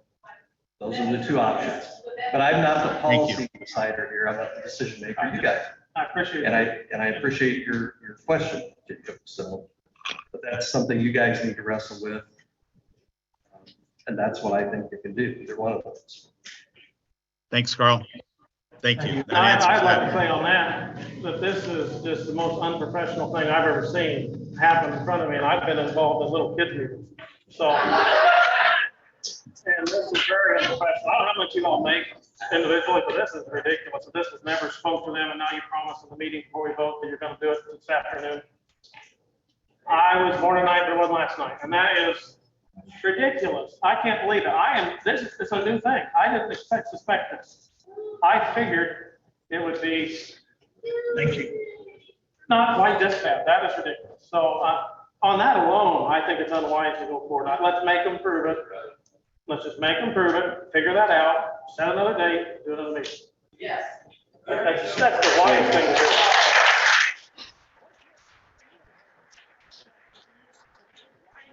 All right, you're gonna fix it, so what's the big deal? That's a good question. What's the big deal? So What's the answer to that? I will answer your question. Yeah, what's Can we, what is the process here? Do we give a presentation or is this just going to? I have a question for you on the table. So- We're outside. I would strongly recommend those that are in the background yelling out, show a little respect. And if Jacob has a question, answer it. Don't keep asking the same question over, Jacob. Just move Well, it's forward. pretty simple. What's the hurry? Answer that question. Why does it matter? If you're gonna fix it, why does it matter? That's my question. Well, what's the reason for delay? The process here is we have to have a road use agreement. We have to have a decommissioning Don't care about agreement. all that. I And there's wanna know. potentially a radio agreement now as well. Not potentially, there's Oh, a radio yeah. agreement. So we submitted this application in March. here we are, the end of June. We would like a decision on this project so we can move forward with our plans. We'd like to be in construction on this project in 6 to 9 months from now. And we've got a lot of engineering and other things to do. So that's why we respectfully request a decision. You can condition this a couple different ways. You can condition this on us executing the road and use agreement and the decommission that we have, and an agreement with the radio. Or you could just consider the non-radio turbines today, if that is the consent. There's no flaws with the other turbines. We need to see a complete project, and we go up or down, because it can't be changed in either part. This is silly. And you answered the question with a question. That's an attorney. I'm a farmer, okay? Why on God's green earth is a big deal? But we're talking about a week or two. And you're the one that made the problem. You should have solved this 2 weeks ago, or a month ago, or 3 months ago. Mr. Armstrong, this is Mike Blazer. Can I address this? Sure. Thank you. Please, thank you please come very on. much. Yes. I appreciate that. Thank you. Here, let me, there we go. Okay. Several things, several points that I think need to be made. They've been made, but they've been lost in all of the noise. Number one, this was not an opportunity for a gotcha. As Mr. Litchfield pointed out, this has been explicitly in our application since it was filed. We addressed the fact that there may be an issue, and we've asked for a conditional approval with respect to those 3 turbines, and it's only with respect to those 3 turbines, subject to an agreement with the radio station. If that agreement can't be reached, then those 3 turbines can't be built. The reason why we want the approval today is because it was scheduled for today, and we're entitled to the approval today. There is no reason whatsoever to postpone it, because this has been an issue front and center since the moment this application was filed. Permits like this are routinely granted with conditions. We've suggested the conditions. We didn't play hide the ball. We didn't do anything untoward. We called it out. So there is no gotcha here. We made it clear. It is clear in the record, and we are entitled to a vote. And I would also add, because this is, again, another instance where somebody is threatening litigation, you are acting in your official capacity. You are entitled to act in that capacity, granting a conditional permit. That does not result in liability to the county. It doesn't result in liability to any of the members of the board. I would like, Mike, you to understand and agree with me here that you were the first person to threaten us with a lawsuit if we did a moratorium. I'm not going to play apples and oranges with you, Mr. Holmes. We're talking about a specific subject. You want to change the subject, do it some other time. We are talking here about a vote to grant our permit, not about your accusations. And we had to learn in the meeting about this additional thing right now. I didn't have these papers. No, you yesterday. didn't. All you had to do was read the application. If you haven't read it, that's your problem, not ours. Yes. It's in the application. Whoa, stop, everybody. This is getting ridiculous. I would like that was pretty rude there, Mr. Blaze. My apologies, Mr. Armstrong. I don't usually act that way, but I'm not usually faced with this kind of conduct. Yeah. Mr. Chairman. I understand. I would like to ask Ms. Burkhalter, do you feel like they adequately reached out to the radio station and done their due diligence like they keep telling them they've done? Does that make sure? All right, then somebody lives in Shenandoah and runs radio station. No, Okay. I do not. And I'm not someone that just reacts. In fact, that's why I didn't look into this, because I figured that they would respond in a reasonable, respectful manner. And it's been 4 months. And our engineering team, as fast as they could, as soon as we got publicly available information, they came up with the best they could, because we haven't even received coordinates. We haven't even received tower heights. There's absolutely no way we can determine any kind of impact until we receive that information. And it's such a simple thing. And it's such a big impact, because it's not just, it's not just some land and some towers. We're reaching out to the entire public community. We have an FCC license. We've been here for over 40 years. And yet to just kind of sweep this under the rug or ignore us, we won't be ignored. And I'm sorry that it had to come up in a public meeting like this, but I literally found about it less than 24 hours ago. And it's my livelihood. It provides a lot of hope and encouragement to a lot of people. And all we need is just a fair process. We just need the information. Just give us the information. We'll do the studies. We'll even pay for it. We just want to know if it's going to impact our signal and be treated with respect. And so I would ask again that you would delay the vote until we have resolved this issue. Respectfully, thank you. Mr. Chairman? Yes. If I may. Brett Dublinsky, Frederickson and Byron, local counsel for Invenergy in Iowa. And I am concerned with the process here where, for over an hour, people that were opposed to this project spoke and were not interrupted by us or by the board. And now Mr. Litchfield can't get a sentence out, can't get a presentation. Mr. Blazer being shouted down by the crowd, even by other members of the board. I think we're entitled to be able to give our responses and our presentation uninterrupted. With respect to the specific radio issue, again, I am certainly sympathetic to that issue, but I think there's easy ways to deal with that, and that is that we can carve those out, right? Supervisor Holmes talks about how it's a change in the project, but as Mr. Blazer says, these sorts of conditions are put on all the time. The project is not looking to create interference. In fact, under federal regulations, we can't. There's no reason to hold up the rest of these discussions, and which unfortunately have not taken place so far, certainly not to the radio station's satisfaction. But those are discussions that can be done going forward. This isn't going to be built and completed tomorrow. But frankly, delay is often a tactic to try and kill a project. There are commercial realities, and simply continuing to delay is not an acceptable solution when this project, as described in the application, meets your ordinance. We're aware of the issue with the radio transmitters. We'll continue to work with that on a mutually acceptable solution. If we can't reach one, those can't be built.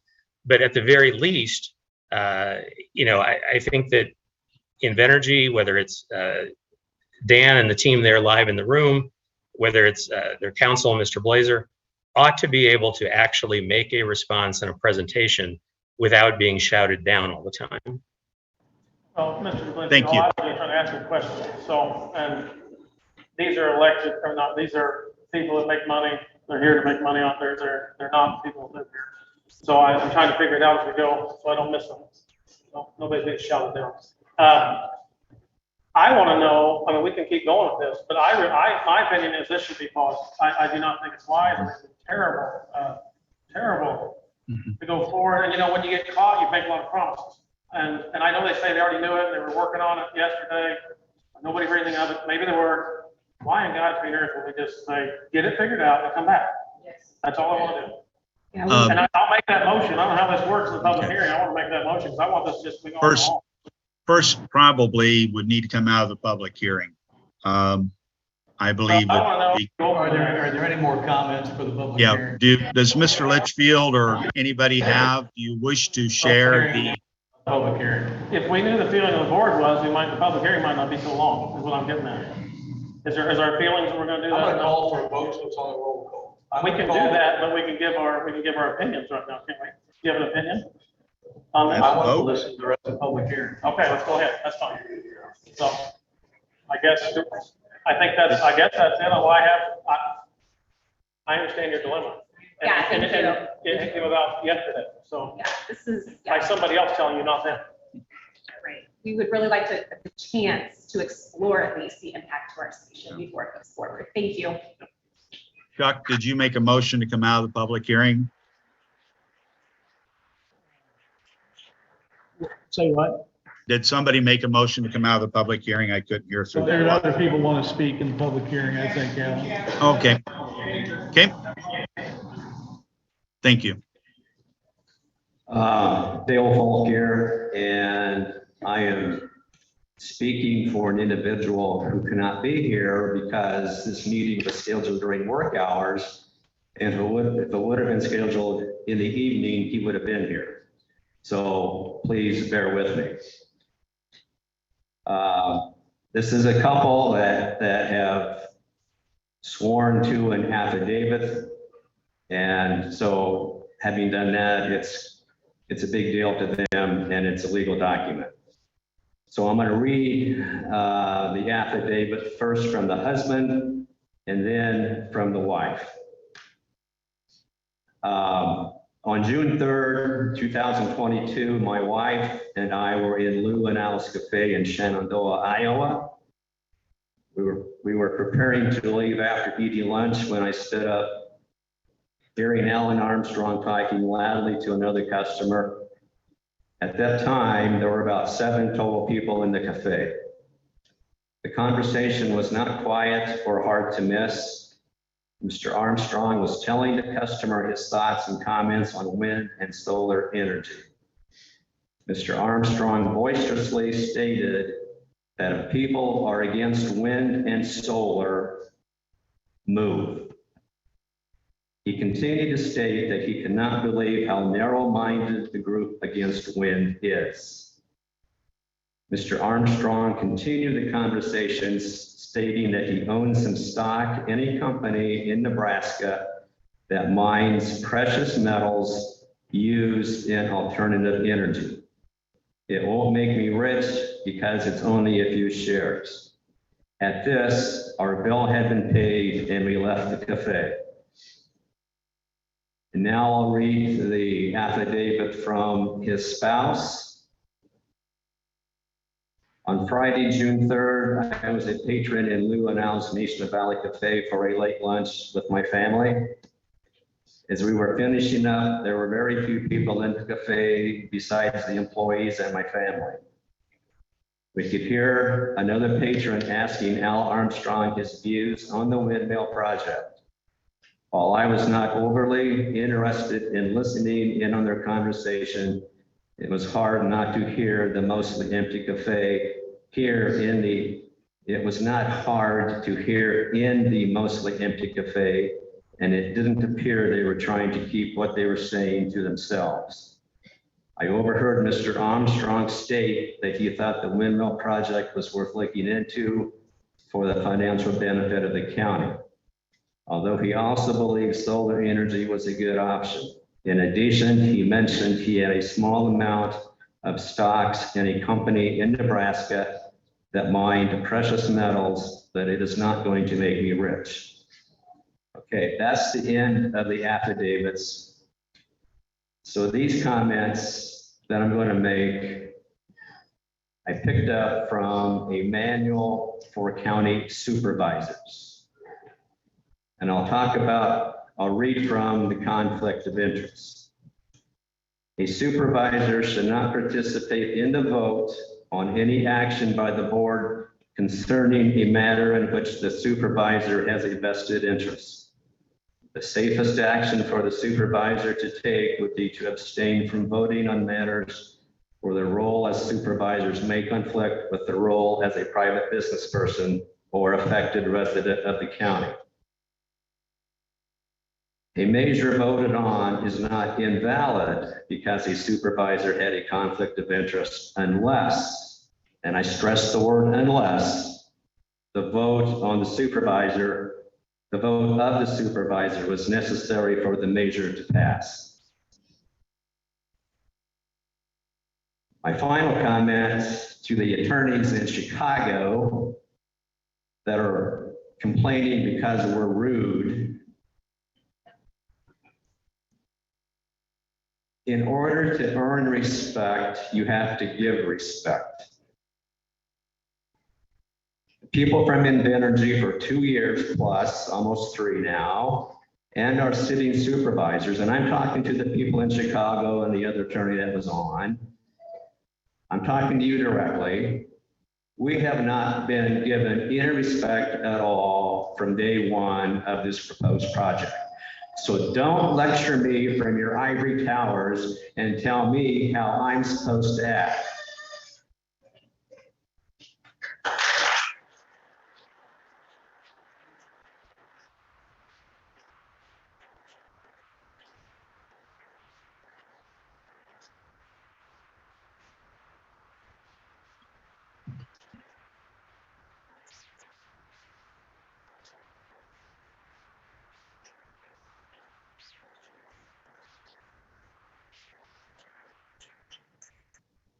On that note, do we go forward? Go ahead, Sean. Just a quick comment regarding the problems we're having with the KYFR signal and so forth. I think, and this isn't the only case that this has happened in the proposed project that's been presented. There's been errors made. It's been somewhat unprofessional. You know, the lawyers maybe need to give better instruction to their people to do a better job, be more professional. Right. And that could be passed today. The fact is, it wasn't done. There's mistakes, there's problems. And the idea that we go ahead and approve it today with the possibility of stopping it if an agreement can't be made with the radio station is preposterous as far as I'm concerned. It's one step closer. The guy said it already. He said, we've got engineers, we've got planning to do, we've got to get started with this building. Well, you know what? Maybe this isn't going to happen. Maybe it's not going to happen. It's not approved yet. It's got to be approved. And we need a complete, correct proposal that will stand up in a court of law.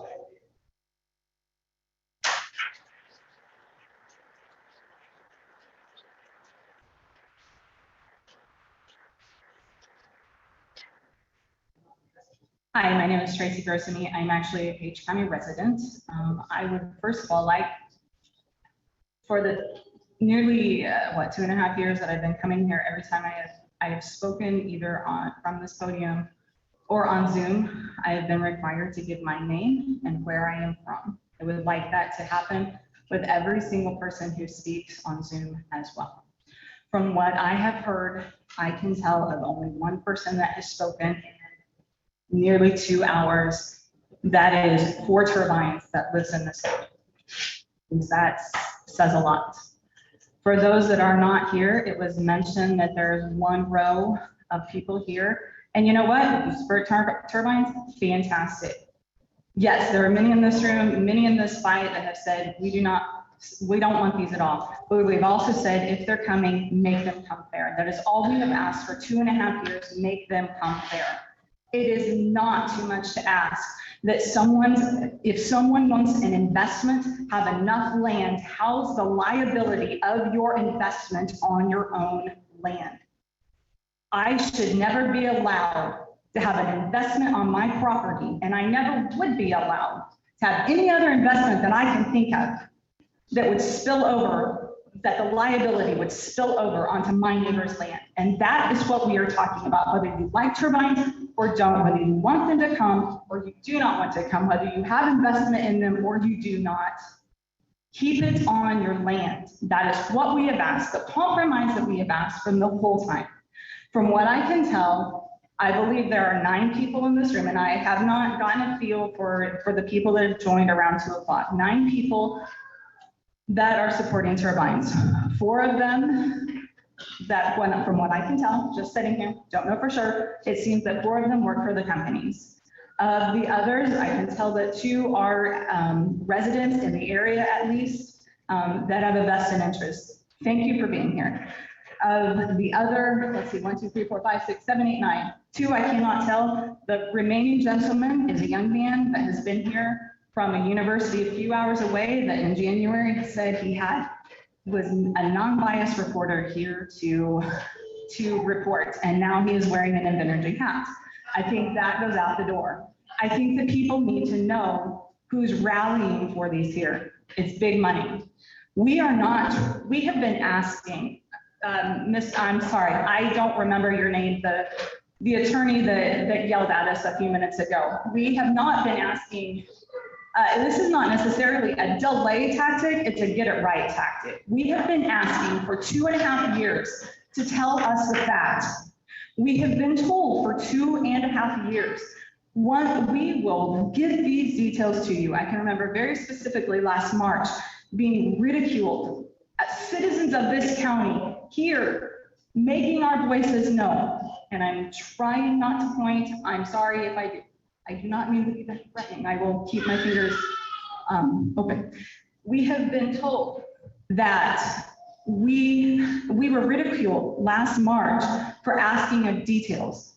One thing I can very specifically remember is we asked for it to be specified how tall the towers are. If you have a 1,500 foot setback from a turbine, is that a 300 foot tall turbine or a 600 foot tall turbine? Because that should change the setback a whole lot. We were told, don't worry about that now. After we get the project presented, we will know those details. At that point, we will present the project to you guys. We will have a meeting to discuss all the details of the project, and then we will re-look at the ordinance. They would like a vote this afternoon. They feel entitled to a vote this afternoon. We feel entitled to information that we have been asking for 2.5 years.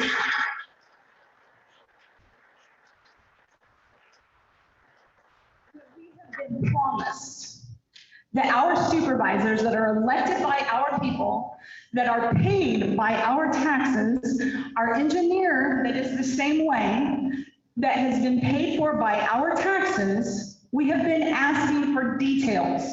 And now we're hearing from this company, the details don't really matter, we'll get it all worked out.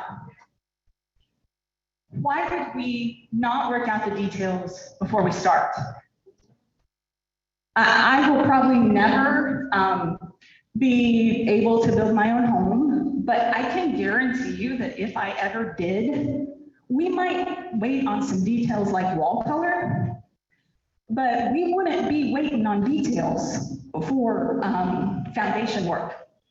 We would get those details in plan, in writing, we would go back and forth and we would approve that project. That is not an irrational stance to take. Let us know what the project is. Give us the specifics of the project. That's not irrational. We are not threatening to ask for that. We are saying, be logical here. Give us the details of this project. Mr. Armstrong, I don't know if ridiculed is the right term, but I would say belittle the radio lady that was here saying we have reached out and we have not heard, by saying, well, we've been working on this for 2.5 years, you should have been paying attention. She was. She reached out. She waited for a response. She waited and re-asked and was not given an answer from the people paid to give her an answer. She was not given protection from the county officials that are paid to give her protection. Yeah, she reached out in February and she doesn't have the answers. Why would we vote? Why would we approve a project that is full of mistakes? Did I understand when Mr. Armstrong read the question to James, or your answer, Mr. Sorensen, to James' question? Can the project change after it's been approved? What was my answer? Yes. What was that answer that was given earlier? Once they pass, if they pass some sort of resolution that project cannot change. Now they're getting into detail. Sure. Okay. So. So example, there's a number of turbines being proposed, correct? If they scrap 3 of them, are they allowed to put that at other places? Doesn't that change the project? How does that change? I mean, are they allowed to go, well, we got approved for 30 turbines, and now we can't build these here, so we get to add them in another miscellaneous place? To me, that is both, those are both options of, well, you've approved the project. Is it, well, you've approved 30 turbines, so we get 30 No. turbines? Or is it, you've approved these locations, and if they don't work, then you're out of luck on those turbines? We don't know the answers to those things. Why would we Those- approve that? I was just going to say, those answers we went through a couple of meetings ago, I believe. The project includes the ones that are on the project, nothing else. If anything is scrapped, then it would just be removed from the project. Nothing would be added, and nothing else can be added unless there's a future process just like this with all the plans. So no, that nullifies that question for you. I appreciate that answer. Thank you. You bet. I still don't understand why we would approve it when there are huge questions. We have a business here that is federally protected. I feel like, yeah, I feel like by now, since this project has started, Mr. Morris, you were in radio for years. That's something that should have been easy for you to catch as you read through the March 7th application and reached out to your constituents that you're paid to protect. That should have been easy. That should have jumped out to you. I don't understand. I would just like to ask, again, I would like to reiterate, I do not feel we are being unreasonable to ask that a project be correct, that there be no mistakes in it, and that all those details are worked out. Thank you.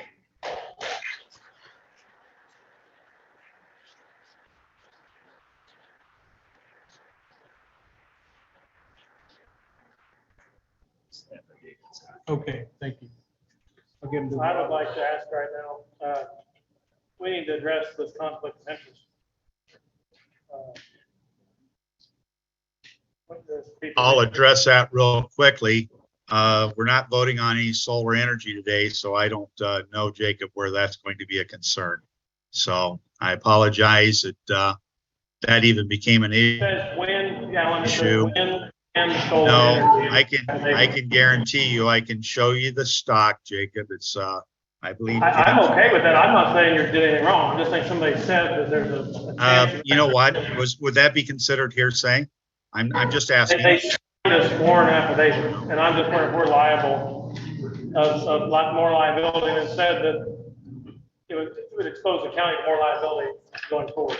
Is it wise to just postpone and show, you can figure all that out, that's fine, I would want to do if I was you. But I'm saying we should postpone the vote, it wouldn't be wise to vote in that manner, especially reading the Iowa code, is my question. It just wouldn't be wise.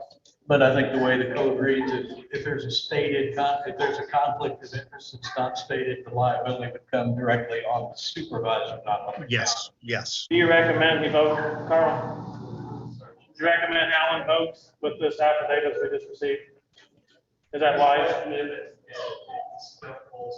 I'll take the chance.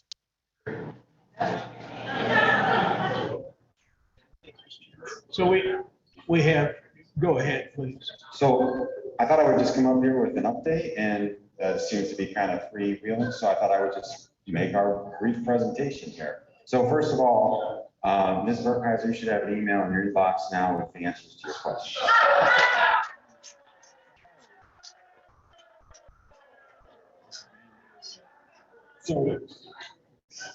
Let me just say this. So again, my name is Dan Litchfield. Please. I grew up outside of a small town in Ohio, in Dark County. It's the #1 or #2 ag county in the state of Ohio every year. Corn, beans, poultry, hogs. There's an ethanol plant. It sounds kind of familiar. Value add agriculture is one of the things I really like about my job. And I'm very delighted to be here on behalf of 30,000 acres, Page County landowners that have decided they want to do this. There's a total of 270 individuals who signed land agreements with us in the 2 counties that want to see this happen. And I got to say, I appreciate the humbling that we failed to communicate clearly with the radio station. And it was not our intention. I'm going to take responsibility for that because it's my team who did that.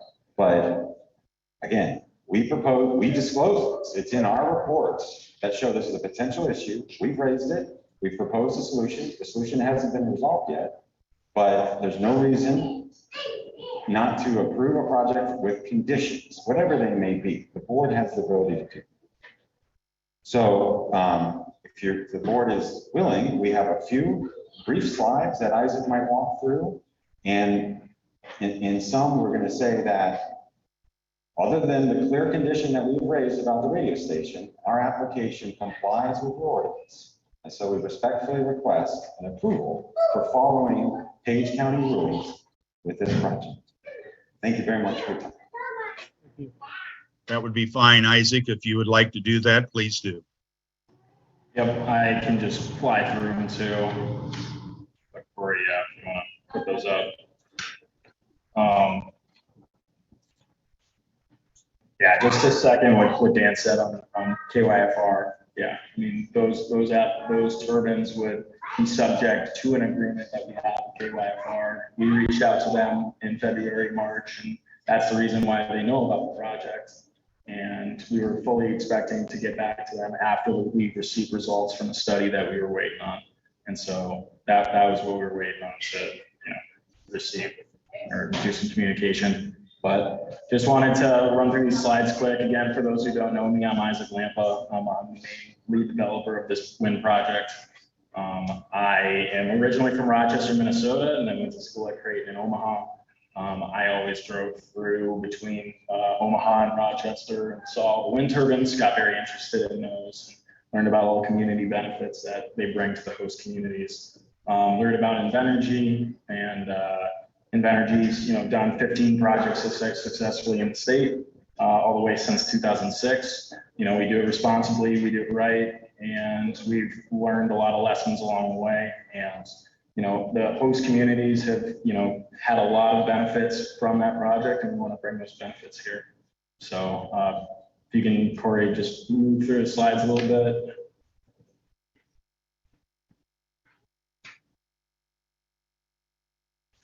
You could keep going, because I touched on Invenergy, our track record of success in Iowa, of course, and we could keep going.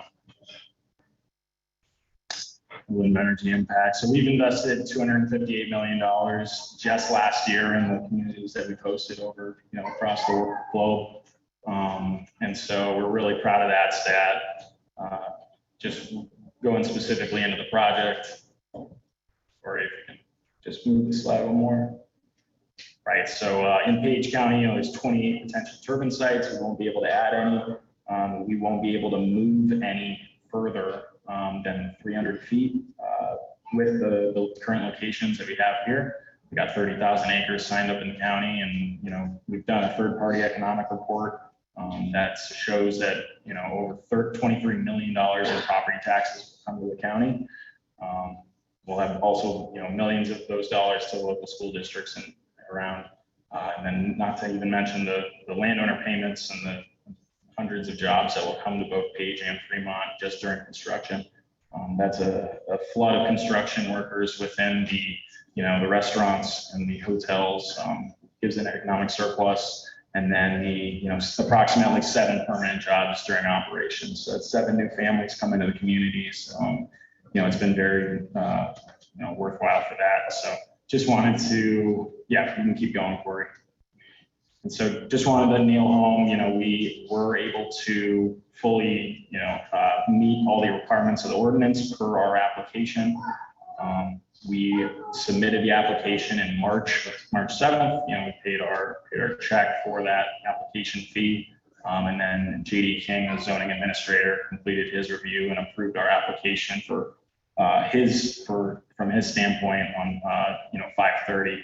And so now the application submitted to the board, and that's where we are today. So just wanted to say again, we have met all the requirements within the ordinance, or we've exceeded them. So that's why we request approval. And the rest of the slides just walk through the ordinance and how we've done that. You guys can review that if you want, but I think our application speaks for itself. So I'll just conclude with that, and Dan and I welcome any questions. We also have some subject matter experts on the call if you guys want to answer any questions related to those. So Thank you, Isaac. Mr. Chairman and Ms. Tudor, I'm getting up in age. Could I ask for a 5-minute break so I could use the facility? Sure. Is that possible? Yes, Okay, thank you. you bet. 5-minute recess. Thank you.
I think they're in recess. If I can't.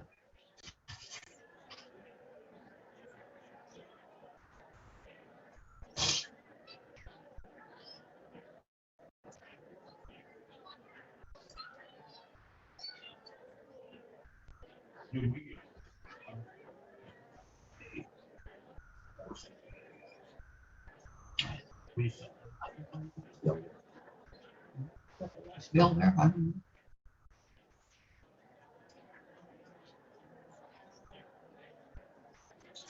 I can't.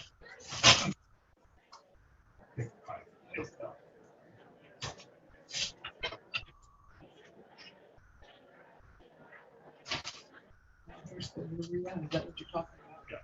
2,900 is the quantity. 2,900. 2,900.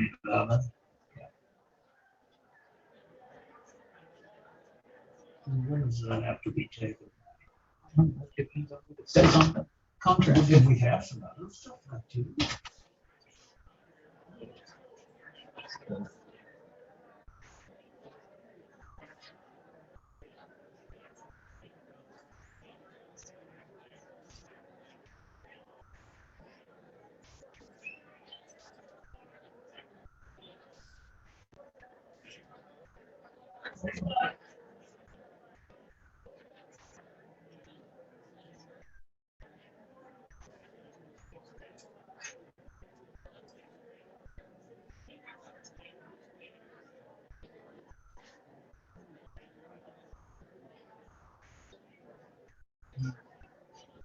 Calling this, we got 2,596 pounds of map and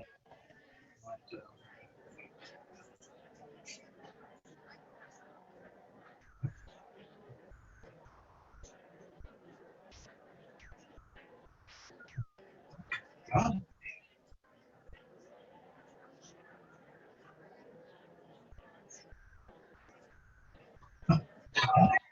have no idea.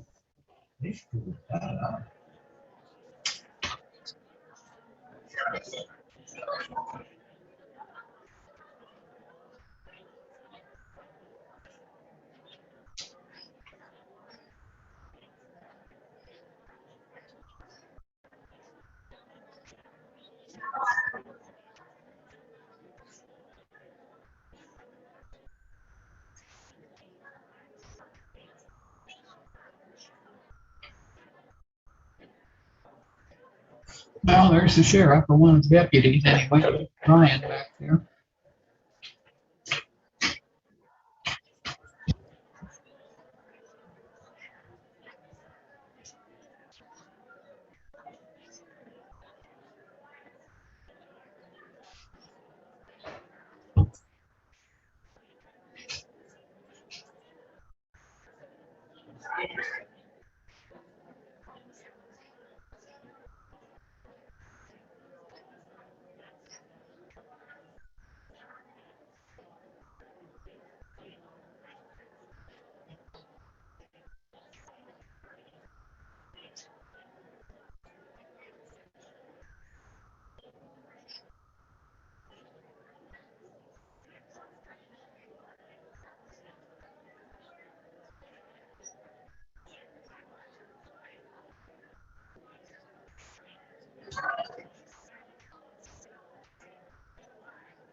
Are we?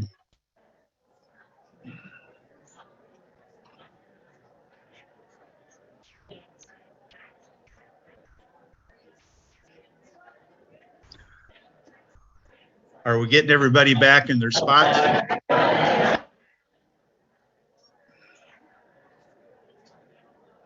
Are we ready to come out of the recess?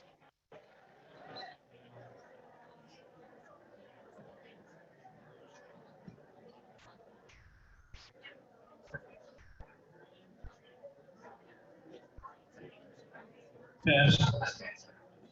As soon as Are we Jacob ready? comes back in the room, as soon as Jacob gets back in the room, Alan, we'll be ready. Okay. to Okay. proceed Thank you, sir. with the attorneys.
Mm-hmm.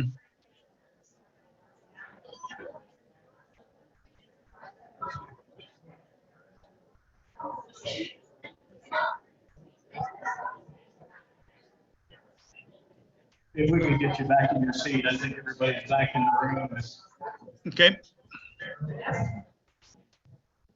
Alan, you're, Yes.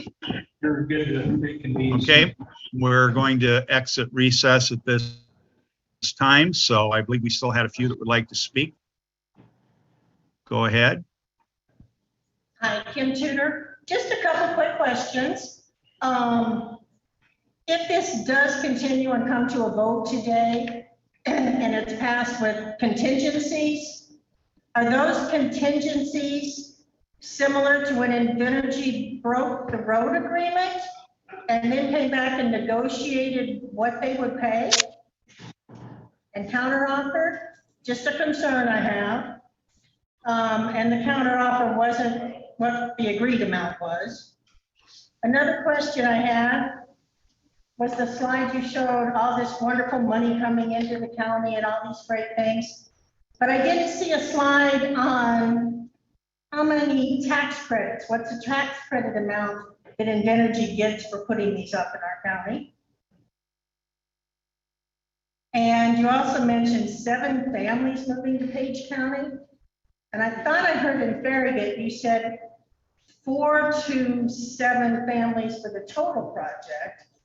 So I had a little conflict there, and I just want people to keep that in perspective with, if we got 3 or 4 families in, how many are we gonna lose that can't move back to build on land because their family land is now in the trespass zone of somebody else? Just some questions that I think need to be answered.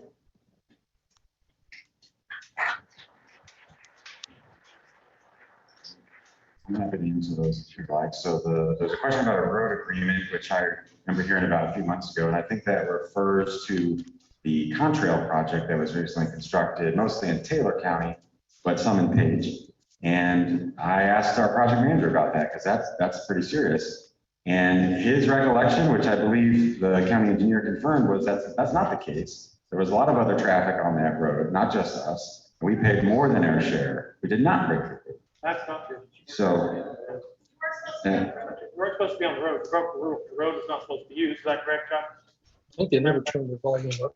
Road is not, JD, was the road supposed to be used that they were on? They were not on an authorized road, right? Oh, you done. I got it on as high as it'll go, I think. On roads, they were not supposed to be on. Maybe we might have. programmers didn't even keep in crowd that they were addressed. Well, I will say this, I spoke with one of your good friends, a good friend of the county, Scott Davison, who's very familiar with that road and the agreement that we had. And Scott, and I would ask you to verify, he said the agreement that Page County and Invenergy came up with was a fair agreement based on the condition of the road. And, Scott's got to get in the game. Well, But please ask. next week to straighten you out. But here's the thing I got to say about that. You were asked for the price to grind the road up, not repave it, not redo it. You broke the rule. It was $60,000. Went over this a few weeks ago. You offered 30. We didn't ask you to redo the whole road. It was so terrible. You sped it up years. It destroyed it. All we asked for was to grind it. That's it. So it was usable. It was so destroyed you couldn't drive down. It was rough. It wasn't great, but they sped it up. I don't know how many years. Offered half. We made an offer. Just would you pay for the cost of grinding? It wasn't to redo it totally brand new. Talking in circles here. I don't understand. So 30,000. You offered 30,000. This is a great deal. We're gonna get to this if it ever comes to vote time. And then JD said, the board's never gonna take that. And you said, well, what about 40,000? You said, well, I'll try it. Okay, 60,000 was the price that was asked, and you did not just come to the table and pay it. So that's ridiculous. This is on a peanuts thing in the scale of what you do, peanuts. And that is an example. When I buy things from people, I see how they treat me on all issues. That's ridiculous, outright ridiculous. But go ahead, that clarifies that. I've been over it enough, I know what happened.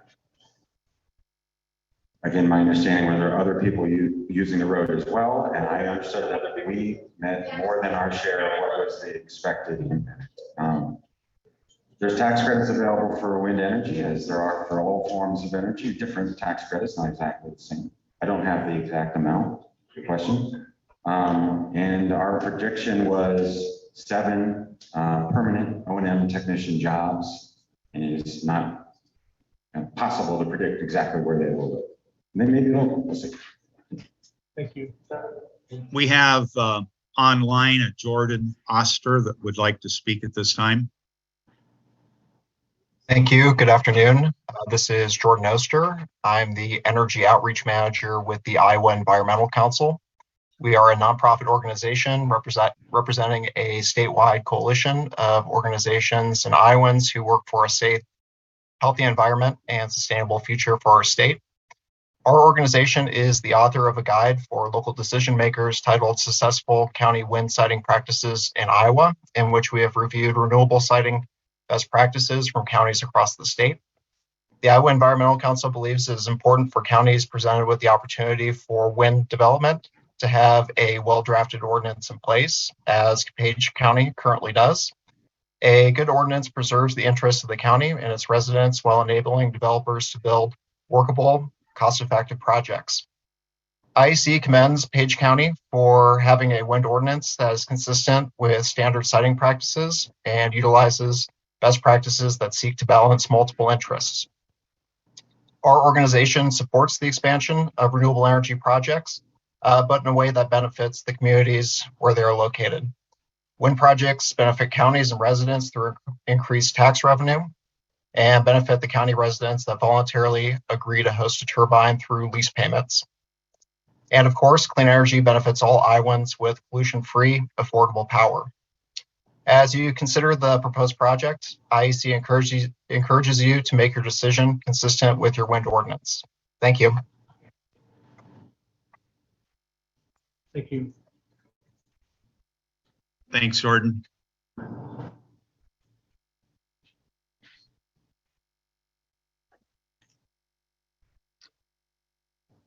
Mary Ann Gibson, landowner in Lincoln and Morton Townships. I have a question about turbine number 77, which is less than a half a mile setback from the Wabash Trace. And I am wondering how Invenergy is going to respond to that issue.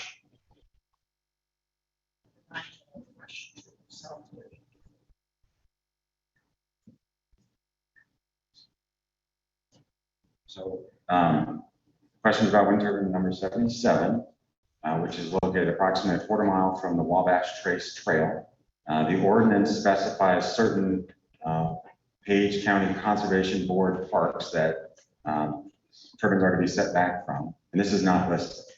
We recently were contacted, and I think we just were informed today that that may be subject to that ordinance. So we haven't seen confirmation from the county board on this, or the Page County Conservation Board. But if the intent of the ordinance is for that turbine to be subject to the other parks provision of the ordinance, which would be a half mile setback. So we were just informed of this. We would like to talk more with the Page County Conservation Board, understand their views on this, and work out a solution with them. And if it is indeed subject to the ordinance and we don't reach an agreement, then it wouldn't be able to be built. As I understand, the trace is not under the jurisdiction of the Page County Conservation Board. It is not. The county owns the trace, the land the trace is on. We do not maintain it. Wabash Trace Committee and volunteers maintain it. And I've had several conversations with Rebecca Castle, whatever her married name is, about it. And was it an oversight when we did the ordinance? I don't know. As you move forward on a new ordinance, maybe it needs to be considered. But I do know that there are a number of bike trails in Iowa that have very close setbacks. And the closest one would be the Sauk Trail north of Carroll. There's one curve that you're going on in as you enter Sac County where I swear you could throw a rock and hit the turbine. In the case of Wabash Trace, we're fortunate it's a great trail, but the beauty of Wabash Trace is in most cases where landowners have not violated their easement, we have a beautiful canopy of trees. So when you're on the trace, you're in a different world. I know I'm on the trace a lot, Chuck, and I don't want a turbine. But is there a canopy of trees in that area? In some spots there are, in some spots the light comes in and I've it's got a light. question on that. It's not just the look, it's just something. I stood in Shenandoah in a meeting in December of 19, whatever his name was, the salesman at that time. And made this pitch about the property line, all setbacks, the whole thing with him. And Alan brought me over the corner, I was just a citizen then. And he explained to me the 1,500 feet. I said, well, if you build one 500 feet from my property line, so it's 500 foot tall, I got 1,000 feet, I can't put a house. And I told him that. And he told me very, very clearly, oh, yes, you can. But you have got to sign a liability waiver for ice or whatever, because you built under us, basically. So the Wabash Trace would then be in a liability zone for throwing ice or whatever. As a county, are we then again liable for what it chucks? It ain't about just looking at it. There's liability. Can I interject just a little bit? After Becca called me and we visited quite a bit on this, she's been in contact heavily with, I believe, Mark Kroll and Isaac Lampa on this item. Even during her delivery of a baby, I know she's been in contact. And I believe what I just heard was that if the agreement cannot be reached between the Conservation Board, the Nature Trace Committee, which is very active in our county as well as many others, then that will be a moot point as far as if that turbine's going to be there. So I believe that question is answered. Okay, thank you. Another question that I have, and it's one that I brought up last week, and I don't want to beat a dead horse, but it's in regard to the boundaries of the project and the land which is under contract with Invenergy, which does not have turbines on it. The majority of that land, and no turbines proposed, the majority of that land is in Lincoln and Colfax townships. And my question last week, and it's again a question today, is if Invenergy were to propose additional turbines on that land that they have contracted, under what agreement would it come in? Now, I did speak with Isaac Lampa on Monday. Isaac, he returned my call, and I appreciate that. And we discussed the matter. And I questioned what would happen if more turbines were proposed. And Isaac indicated there's three possibilities. One, a new project could be proposed by Invenergy, or I'm assuming by any company that assumed or that Invenergy sold to, because that land would be under contract. A project for new turbines, or a new project for turbines could be proposed. A project for an amendment to the current project could be proposed, or those land contracts could be terminated if at some point the wind company decided, no, we're not going to go forward, we're done developing in this area.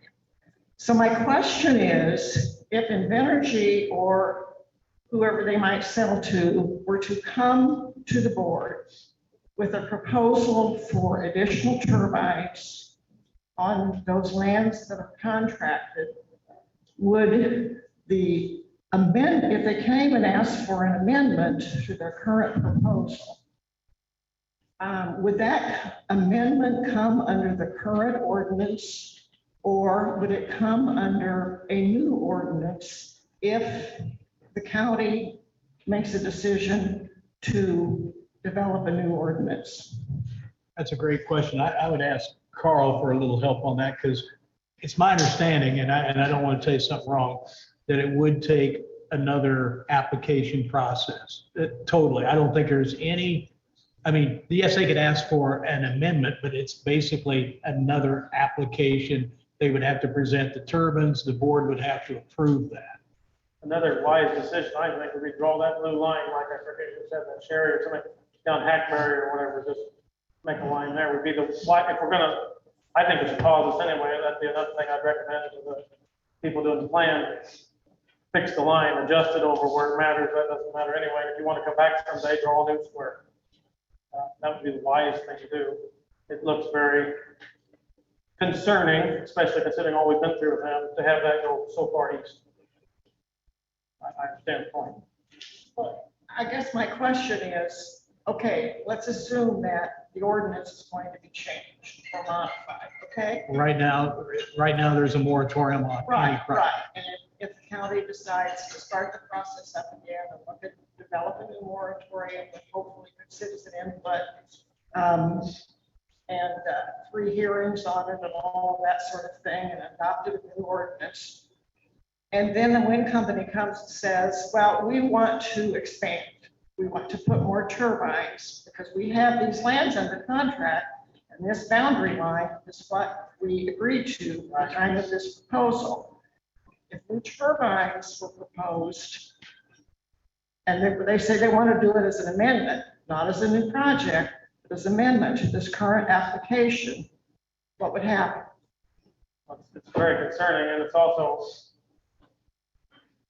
they have a team of lawyers, we've got so many of them on here, I can't count them. It concerns me, and I think it'd be wise in our best interest to draw the line where it is, and then let it, so be what happens next time, with the new project. I think that line needs fixed, that's another reason that it's not fixed. So you're gonna come, oh, I'm sorry. There's several miles past that last one. Mary Ann, you referenced conversation with Isaac on this subject, and he gave you 3 options. Isaac, would you mind explaining to us? She did. She did, okay. Yeah. Mary Ann spelled it out correctly. Those 3 options would, my understanding is that would be the only way to add turbines. We don't have any intention of adding turbines, at this point. I don't know if one of our attorneys wants to speak to the ordinance or what the rules would apply to a new project that would come forward. I can do that. Okay. If that's okay, Mr. Armstrong? He's muted. But I can yeah, address. go ahead. Okay, thank you. I didn't see him nodding, so. Sorry, yes, So, sorry. Yeah, no, that's okay. So we covered the same thing last week, but I'll do it again. So the 3 options that Isaac mentioned are correct. Theoretically, could be a new project, could be an amendment to the existing project, or we could simply terminate those leases. However, regardless of whether it was, and I can tell you right now, there's no plan to do either 1 or 2 or 3. But if there was a desire to either cite a new project or amend the existing one with additional turbines, it's effectively the same thing.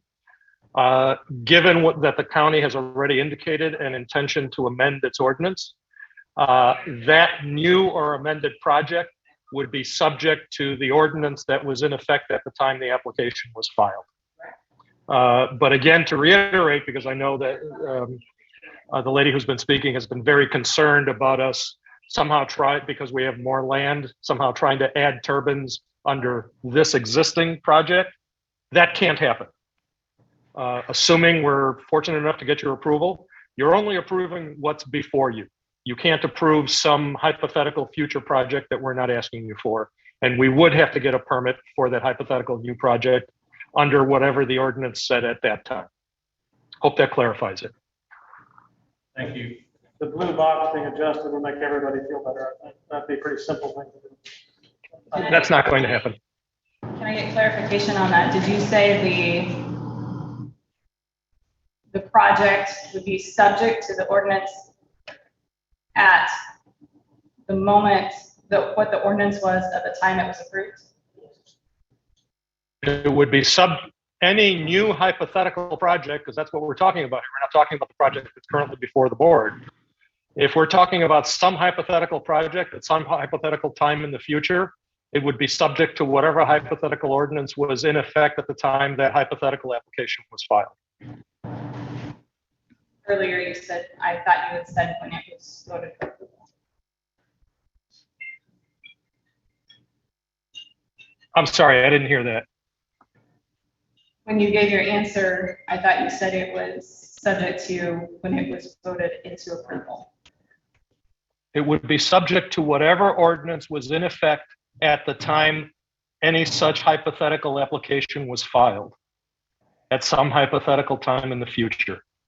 So it's subject to the ordinance when it's filed.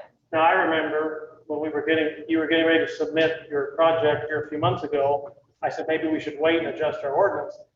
And we were threatened by you and Mr. Dublinski that if we adjusted it, we would have a lawsuit. I do remember that very clearly. And that's right, because what you and the group that you belong to were trying to, what you and the group that you belong to were trying to do was putting the county in jeopardy by violating Iowa law. We are now talking Violate Iowa about law, but you just told me that wasn't violating. we are Iowa now law. talking about a completely different situation. Thank you very much. Hold on, it doesn't make any sense. You just said, we had concerns and we told everybody for a year, well, when we get something submitted, there's a problem, we'll adjust the ordinance. Then they threatened to sue us, but now they're telling us, don't worry about it. Don't worry about it. If you have a new ordinance that time, you know, it's no big deal. We'll just abide by that and not sue you based on this blue box that happened a year ago or 6 months ago. I just don't trust. Mr. Armstrong, have I answered the question to your satisfaction? And Mr. Morris? I'm elected too, sir. Yeah. Well, I'm quite aware of that, Mr. Holmes, and I'm also quite aware that no matter what I say, it won't be to your satisfaction. I'm asking you very pointed questions. We're not getting in the woods. And I'm giving you very pointed answers. Yeah. Let's let's just stop. I can finish my statement. Thank you. I clearly laid out the exact same scenario. He just said it was no big deal. Happened a couple of months ago, and we were threatened with a lawsuit. Because we didn't have a project, we hadn't done anything. It had been submitted. They're running around the county, signing people up. Nothing had been submitted. The same exact scenario was just given. And we were told it's no big deal in the future. And 3 months ago, we were told we'd be sued if we change something. So I don't think that's getting in the woods. I don't think that's unclear. I'm a simple farmer, but I don't understand how that doesn't make sense. But go ahead, I guess I'm done. I just had a few things that I wanted to clarify or points that I've come to my mind as I've listened to the last few comments. First of all, Mr. Lawyer, I don't remember your name and I apologize. The group he's a part of, he can be a part of any group he wants. That would also insinuate that 2 other supervisors are very much for them. We all know that. It's okay for there to be a supervisor that thinks we should have stronger setbacks, more safe, secure setbacks for our county. Sir, I don't remember your name. I haven't seen you here before. I don't remember. You mentioned that you didn't use that road nearly as much as some other people. That was not the whole point. The point was you were not supposed to be using that road at all. And that's what we're upset about. Not that you used it less and you paid more. The fact that you were there, don't throw it on the truck drivers. We're concerned that our county will be ran over at every step. And so the fact, we are not complaining about the fact that more people, that you didn't use it as much as other people, or about the fact that whatever your complaints were, the simple fact of the matter is your company has lost trust because you used a road you did not have permission to use. We have lost trust for things like that. That was our first encounter and really the only official encounter with your company. And it has caused a lot of good, hardworking, tax-paying citizens to lose trust and say, if we can't trust you in this matter, how can we trust you in anything else? I think a lot of people are questioning why is the area so big if there are no turbines there? Can I get an answer why that line is not where the project is? Why does that line go so far past where the turbines are? So they can tag their acres. Do you get a tax increment per acre signed up or something as a tax incentive? Why is that?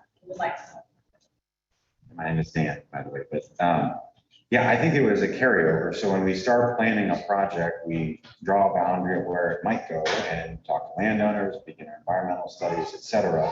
And in our application to the Page County engineer and zoning administrator, we proposed every turbine we put.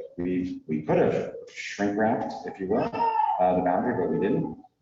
Maybe we should have done that. I regret the confusion it has caused, but the application is for the 28 turbines depicted on the map and nothing more. So why would it be a problem to redraw that line? I don't know that there's a Because we've lost benefit. trust. And we're concerned that the term railroading, from my understanding, is the term railroading we all use as a idiom to mean, from what I understand, landowners that were railroaded by the railroad company. We feel concerned that we will be railroaded if that is all in your project? What would be the problem of redrawing that map line to just include the turbines you have? May I address that, if I can, Dan? Because there's a simple answer. All of these people have signed with us. All of these people have authorized to appear on their behalf with respect to this project. The project is limited to the 28 turbines. There is no authority by the county to quote unquote redraw the line. It's not in the ordinance, it's not in any ordinance, it's outside the scope of the county's jurisdiction. We have no intention of redrawing the line. Again, if at some hypothetical future date, someone, whether it's us or someone else, sees an opportunity to try and site more turbines, that'll have to be addressed by that board, by this board, under whatever ordinance exists at that time. So this concern about the magnitude of the outside boundary of the project isn't a concern. The only thing you need to focus on is the fact that we're asking a permit for 28 specified turbines at 28 specified locations. So in 28 specified turbines, does that include the 3 or 4 that would be in conflict with the radio station? The 3, if they are in fact in conflict with the radio station and we can't reach agreement with the radio station, correct me if I'm wrong, Dan, but then those 3 turbines would not be built. Am I correct, Dan? Dan, am I correct? Yes, and there's 3 turbines that are within 3 kilometers, and there's one at 3.05. We flagged that one as well as a demonstration area. So we're seeking conditional approval, 28 turbines, 4 of them with a special condition. Now, what Mike said there was, we can't draw this line, right? That's what he said. But we can vote no on the project, say redraw the line. I mean, so yes, we do have the power. And so the reason we're skeptical is we've been lied to over and over for 2.5 years. We don't know what to trust and what not to trust. And I'm sorry, we don't know you. Our county lawyer has said, his first statement was, it would probably be best to wait. Let's get it right. We're asking for details. We're asking for accurate information about what is going up in our county that will be here for years and years and years to come. We've already been told Invenergy is going to stick with us, and then we found out that America's buying them out pretty quick. It sounds like, just different things like that, where we've seen that in other counties. We don't trust that, and so that's why we're upset, and that's why we're concerned, and that's why we're asking, get the project right, then bring it to us.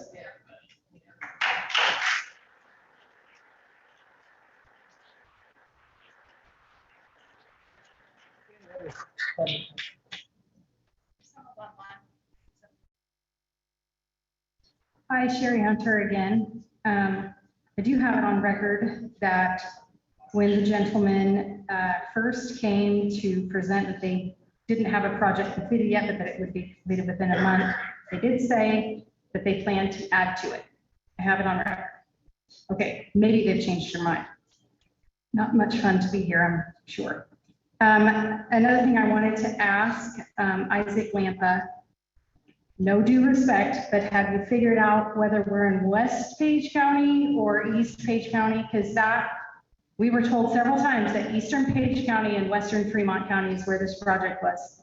Have you figured that out, that was backwards? Now, I don't mean to be snarky, but this is why we're frustrated. West-East makes a difference. Things that are written, the dots and the tittles matter. They matter. They matter. And there are errors. Another thing I would like to ask is, quoting Isaac when he first came, this fall 2022 is when they planned to start and complete by the end of 2023. He said, we went out and got feedback from our participating landowners as well as folks that are going to be around the project. Can you define to me how close that is when you say around the project? Thanks, Sherry. So we went out to all landowners within 1/2 mile of each turbine location. We had some of our land agents reach out and knock on doors, and if there wasn't anyone there, they'd leave a card, and we wanted to offer, a good neighbor agreement to each of those, have that opportunity. We did have a few people sign up after that to our good neighbor agreements, and now they're participants within the project. So we're excited to have them, and like to have more people as well. So. Yep. Dan just reminded me, we did send a letter to about 60 of those residents as well. So. I just know that I spoke with a couple of residents that were unaware of where some turbines were. They were told turbines were removed and then found out there was a turbine in another location that was about a quarter mile from their house. They didn't know about it. And my parents, they have had turbines move or be deleted around them. They didn't think they were in any risk because of some of the communication errors. And I don't know that that's on the Invenergy's part. This is where I want to address Alan Armstrong. You said communication is really important. And you kind of demeaned Jenny Burkheiser with that comment. And I think it's important too. I want to know why I never received, I'm in the project area. Why didn't I receive a letter from the county about this? We didn't send anybody any letters. But communication is important. Who sent letters? Well, I just want to address this. When I said to Mrs. Burkheiser I wish I'd have known there was an issue, because I would have been glad to have helped her with that. If that's demeaning, I sure apologize. I don't mean to be demeaning to anyone. And Sherry, I know that you had contact, because I was on a paper trail for a short time, that you were in full contact with different people from Invenergy. I don't know if you responded. Have never been contacted. I represent more than just myself. Yeah, I didn't say that. Clear. I'm just saying, I guess I didn't realize it was our job, because we've been in contact with a lot of people at meetings for over 3 years now. So I think I've talked to you several times, or I've listened to you several times. So I'm not exactly sure where you're going and where you want to go. But I'm just reiterating that communication is really important. Sure, there sure. are people very near to turbines that don't know that they're near to turbines. I don't understand why we can work. This has been my whole thing from the get-go. We're worried about bats. We're worried about, but not knocking on doors of people that are close to it, not telling them where and how they can find the information. We have been doing that. Like, as a resident, my husband has been going door to door letting people know. This is why they get in so easily in other counties, because nobody communicates, and I'm very frustrated with that. Another thing that I just want to stand up here and advocate for is small land property owners or new farmers. We have heard time and again how important it is for these generational farmers to keep their land. No offense,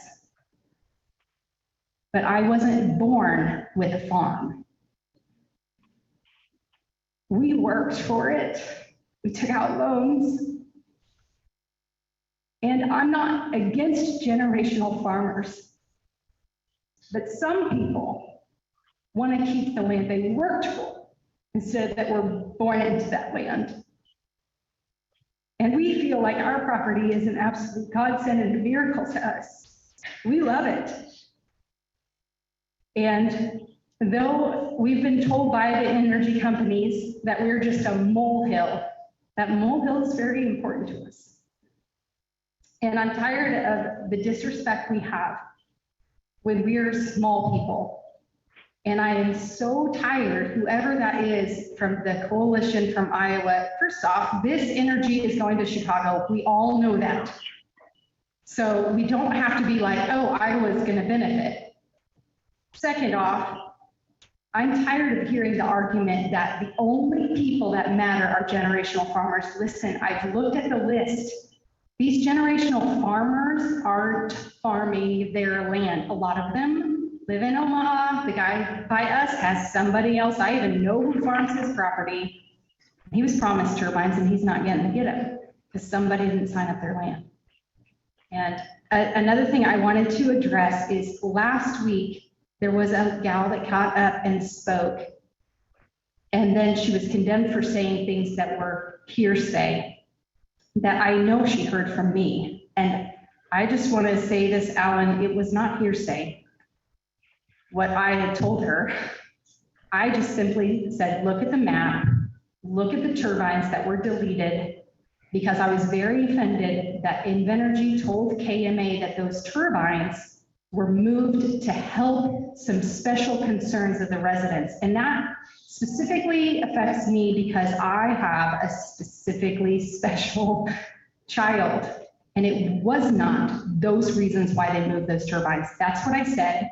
That's what she mentioned. And then we were told that was hearsay. And I'm really tired of this smoke screen of like, hey, we're great. Just believe everything we say. No offense. I expect a company to be that way. I just do. Billion-dollar corporations don't become billionaires without anything. What I do expect is for supervisors to respect and listen to the concerns of the people that they serve. And I just want to let you know, I know you know I'm frustrated, and I know that I've been here a lot and I've talked a lot, but I'm tired of people saying that I'm only caring about myself. I know that Mike Blazer said last time that they have been threatened. I just want to make you aware, I have been threatened too. I have received messages from farmers that have been farming for a long time, asking me to shut up. I'm making them look gluttonous and I'm making them look like they're greedy. And I'm like, look, I didn't sign your name up. I'm not making you look greedy. I've never even said one time that somebody was greedy for that. But the heat is on. And I'll tell you, you can say that you're in a dangerous position, but the most dangerous position you can be in is between somebody and their love of money. That's what the Bible says. And I believe the Bible with all my heart. And I also believe, because I've prayed for all of you guys. Man, God gives love to people even when you don't want to love them. And I have prayed asking specifically that God would point out if I was on the wrong side. And I hope to God that you guys have been praying the same prayer. Because there isn't a left or right and you can be okay with that. It's kind of cut and dry. There's a middle road. And very few walk on that middle road. So I encourage you guys.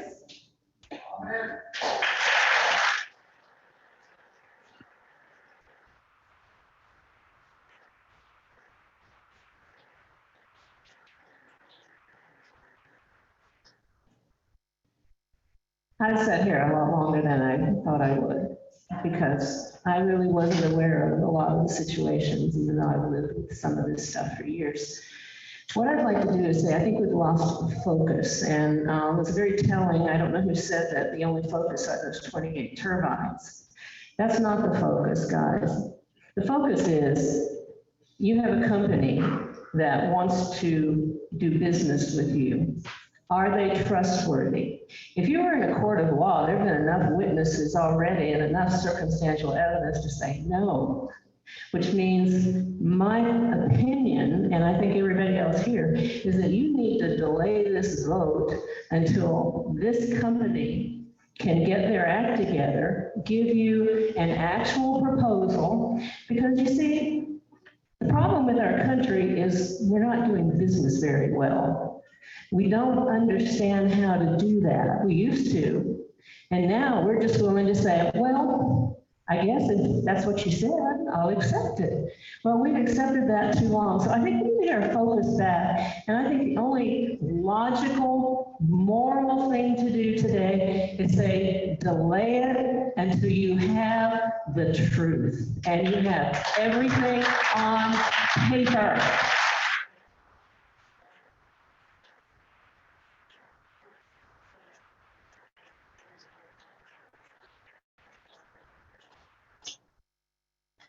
gotta go at 4 o'clock. Yeah, approximately that time to pick up kids, but, Okay. I had a chance to meet with Pete Nordland, our insurance carrier. Myself, Pete, and Melissa discussed this each individually with you, Jacob, and then Chuck. And kind of the general consensus is we're concerned about the issue with KYF. And, you know, most attorneys, at least the ones I deal with, tend to be fairly conservative about issues involving risk. And given those issues, I don't think there'd be necessarily much harm to delaying the vote to allow that issue to be worked out. So I guess my general thought on this is it's probably the safest route for the county, after talking to Pete and then you guys, to solve that issue before there's a vote taken, yea or nay. Is there any other public comment before we close our public hearing? I would like to solve the issue with KYFR. So we'll retract those turbines.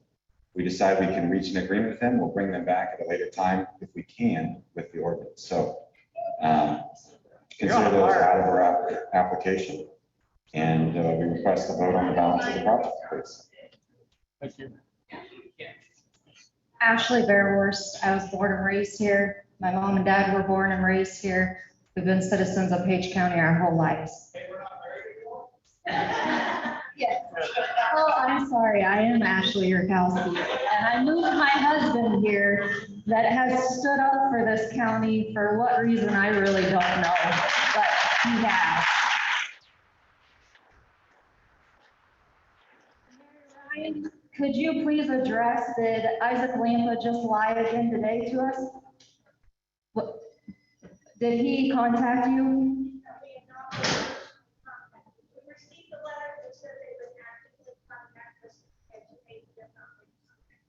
Thank you. I think he lied to us again today.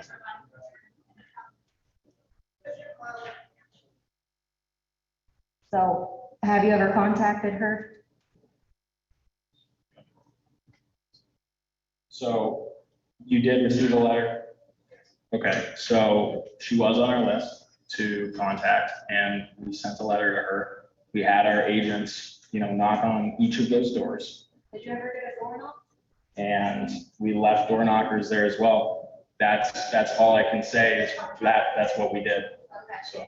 Well, you said you've been in contact. Contact to me is more contact, not really letter, or if you've had door knockers, surely. We've had, this project is 100,000 acres across the whole thing. It's difficult to try to contact everybody.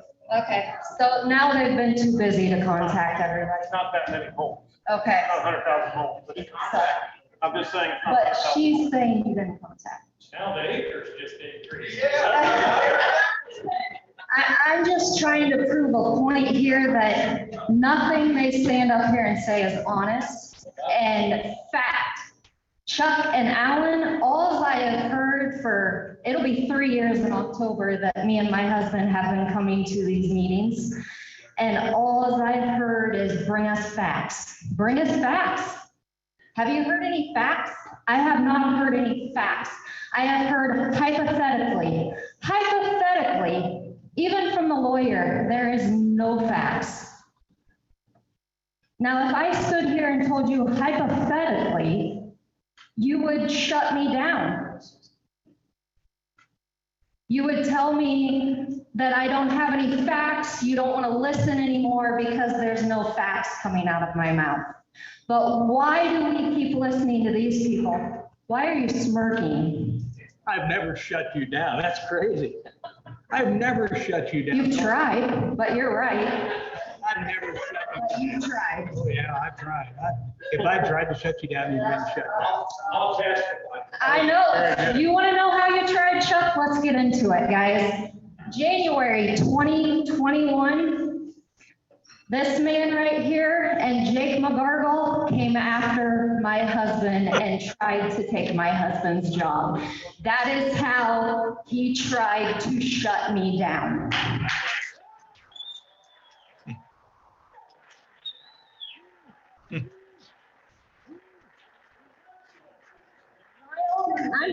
haunted right now. He's standing here going, woo, woo. We're grown adults here, Chuck, and that's the truth. So Page County, I would like you to know, January 2021, Chuck Morris called Jake McGargle to take my husband's job away from him because he feels threatened when my husband comes to a meeting. He feels threatened for his life because my husband has called him a liar. Well, Chuck, I'm sorry, but you were on video lying.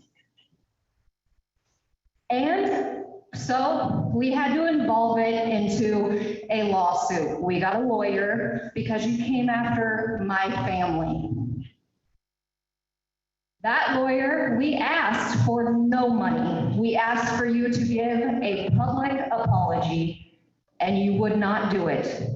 So what did Chuck do? He took it to the citizens of Page County and made them pay my husband off when you personally came after my husband. Back. Now, do you guys see the crookedness that is going on in this county? It is corrupt. It is absolute corrupt. I want to know that lawyer sits on that video and says they're entitled. They are entitled for a vote. What are us citizens entitled to? What are we entitled to? Ashley, I beg to point out that I think the discussion is on the Shenandoah Hills What am Wind I Project. entitled to? You coming after my family, or what am I entitled to? If you want to keep this conversation going, I guess that's okay. But I really think at this time, the time could be better used for comments on the Shenandoah Hills Wind Project. I haven't got to speak all day. This is a public hearing. Yeah, on the Shenandoah Hills Wind Project.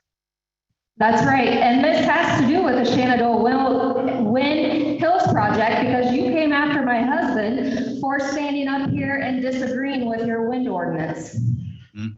Well, that's what I'm talking about. Thank you, Alan. So I want to know our county attorney, our engineer, Alan Armstrong, Chuck Morris, what are us citizens entitled to in this room? What are we entitled to? Who's going to stand up for us? The county attorney left, and I'd really like to ask him about this boundary line, and I want to know his answer. I don't want to know the lawyer from Chicago's answer that works for these people. I want to know my county attorney's answer about the boundary line and the project, and if our county is going to be liable when they come back and say they're going to put turbines in that area. Because guess what? They say they have no plans. Well, then why has a bird watcher been in my area for 3 years surveying exactly that area? Why are they not roll your eyes at me? I did not roll my eyes. I looked down at my papers. So why? I looked down at my paper to see how. So why have you been surveying that area and they spent money surveying that area and included it, and you guys keep calling this the project? Then boundary lines are in that project. All that land is in that project you're voting on today. That's black and white. These people are the gray area. This is black and white. So who can answer that? The county attorney. Who can answer? Who stands up for us? What are we liable for if you pass that through with that boundary? I don't want to hear from the wind turbine lawyer. I want to hear from our Page County lawyer. Who's liable? Like I said earlier, it would be wise to have the line drawn correctly, especially with what they said 3 months ago, threatening to sue.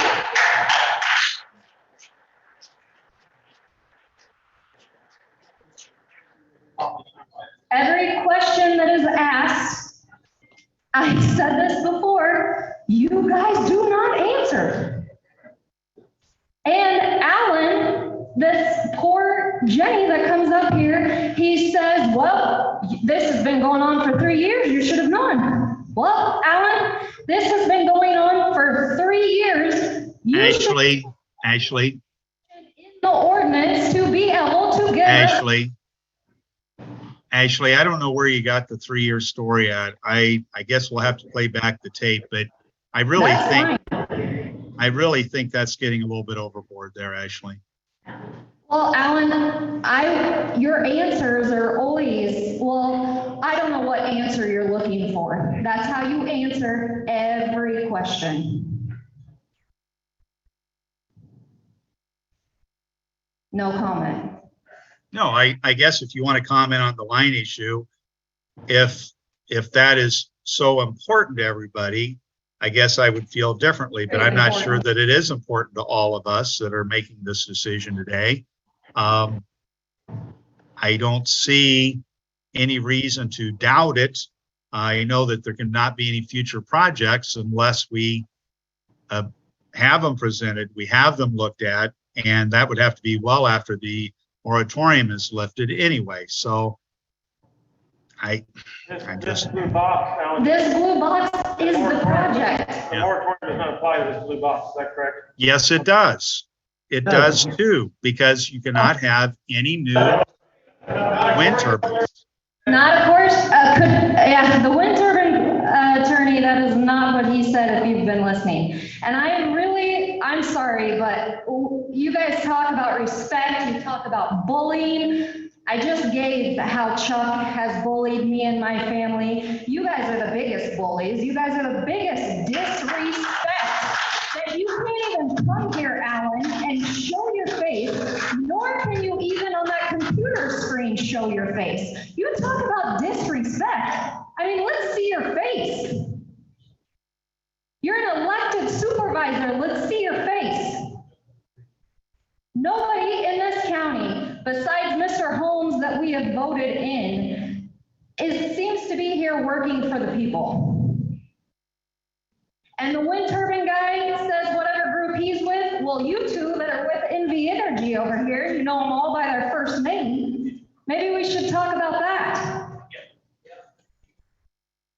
Instead of this guy, the only group he's with is exactly what he said, standing up for these citizens that have been coming here for 2.5 years, losing money at their jobs. And all we've done is follow you two's lead. You keep telling us, well, when we get a project, we'll discuss it. Well, when we get this, we'll discuss it. Well, when we do this, we'll discuss it. So that's why we keep coming back. And then it never comes true. Never. So we're following your lead, and then you're the two that have the problem. That doesn't make sense to me. So once again, are you guys, who's here working for the citizens and this county, and who's going to take all this liability on?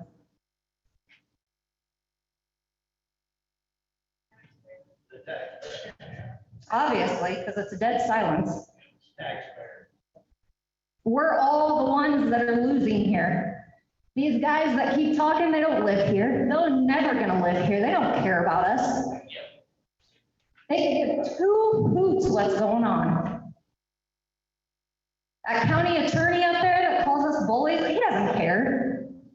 I mean, just like Jacob said, he's bullied you guys. He threatened a lawsuit to you, and now he sits up there and says we're bullies.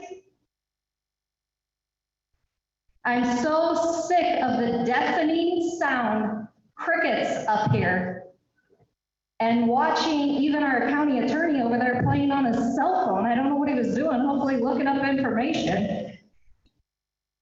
Because it is crickets, and like I've said all along, I'd like to know who's standing up for us. Who's got an answer? I don't want to hear the wind turbine attorney answer, because I know who he stands for, these people, not us. So. We've heard from the county attorney. We've heard from the county attorney. His opinion is to hold off. I think it's time. Even if you strike the turbines, I got to see it redone. I mean, it's not, you're talking like, oh, pass this thing I haven't even done yet. And trust me, I don't trust you for 2 seconds. So again, the blue line. delete the things, delete all 4 of them, draw a blue line where it belongs, come That's back right. again. I thought that might take 1 week. I don't know. That won't take that long. Come back. Good business is do it all right, 100% the first time before you sign off on anything. I don't work for you, but that makes a lot of sense. Delete your 4 turbines, draw your line again. That's fine. So please look into this, do it right the first time before you ramrod and vote this through. Or just vote no. Just let it do. Or abstain. They're not doing things right, just vote no. Make them do it right. Yeah, if they want to come back, let them come back. There's been way too many mistakes made. Way too many. Yeah. This proposal is full of mistakes. A huge one was brought up today, and we watched Invenergy pull those turbines so they could get the project passed. If they can do that, why can't they make some other changes too? Your county attorney, who is not, that I am aware, paid for or funded by green energy, wind, energy, et cetera, whose job is to protect our county, has said it is best to wait until this project is accurate. Give us an accurate project.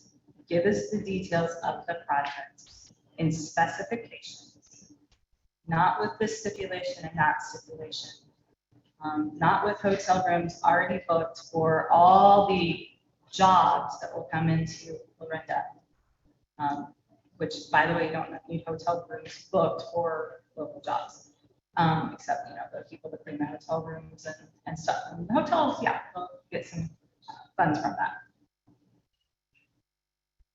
There are issues in this project, and your county attorney has said it would be best to delay and get the fix. Please listen to his best.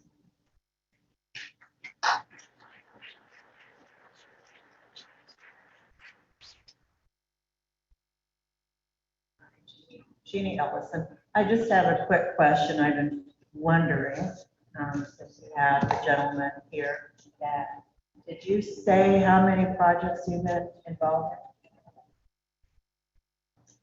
Yeah, how many did you say? It was 5. I think we said we've been involved in 15 projects in Iowa that are operating and 191 total. 191. Yeah. My question is, any of these projects involve counties that have setbacks from property lines? From property lines, not just from homes, but from property lines. A home style setback, like what's safe to live on. Right. Yeah. Have you had a safe setback to build a house or a property line? So, Page County ordinance does require setbacks. You're asking about larger property line setbacks. You're What asking you get to a home? larger setbacks. I'm not aware of any. The thing with excessive setbacks is sooner or later you run out of other people's land and then you can't. Other people. So I have a question for the supervisors here. So would we like to have a break, or what is your procedure here? Well, how many people think you want to speak yet to this comment? You want to just, sorry.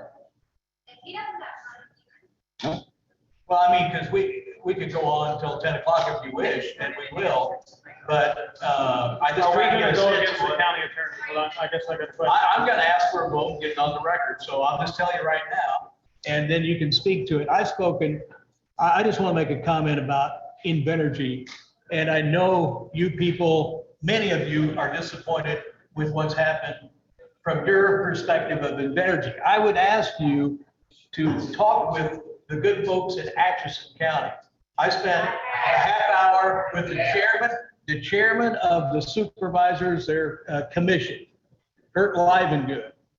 And Invenergy took over the Outlaw project that was poorly run.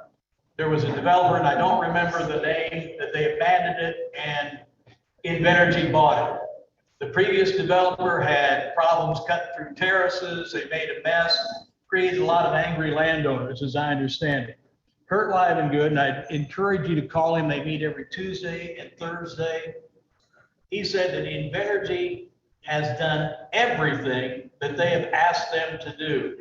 He has absolutely zero problems. Let me finish, please.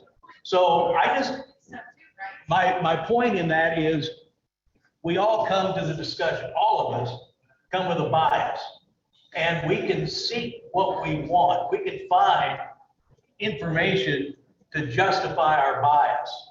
That's true for me and it's true for you. And I think we got to be honest about that. But I would encourage you to talk with Kurt Livengood, who, this is recent history. They just completed the Outlaw project. Okay? So I just want to make that statement. In recent history, they didn't pay bills that broke the law in Page County. So, and I have another question.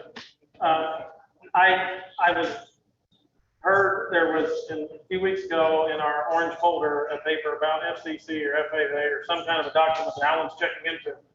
I've never seen that document. I don't think. Alan, what is that and where is it? I'd like to see it.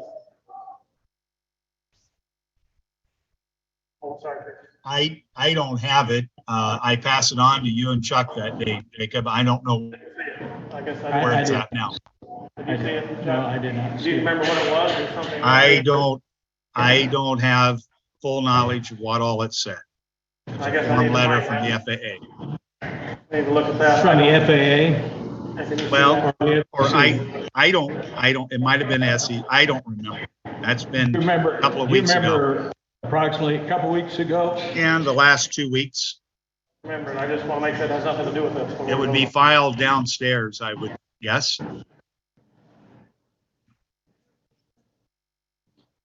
Let me see. Yeah, go ahead. Hey, I'm Diane Edwards, and I live down by Twin Point in College Springs. And I've been listening to all of this, and I just want to say, you guys are for us. We are the county. Please do the right thing. Give us the time. All we're asking is let this vote, wait a little bit, get things right. That's all we're asking. Do the right thing. Thank you.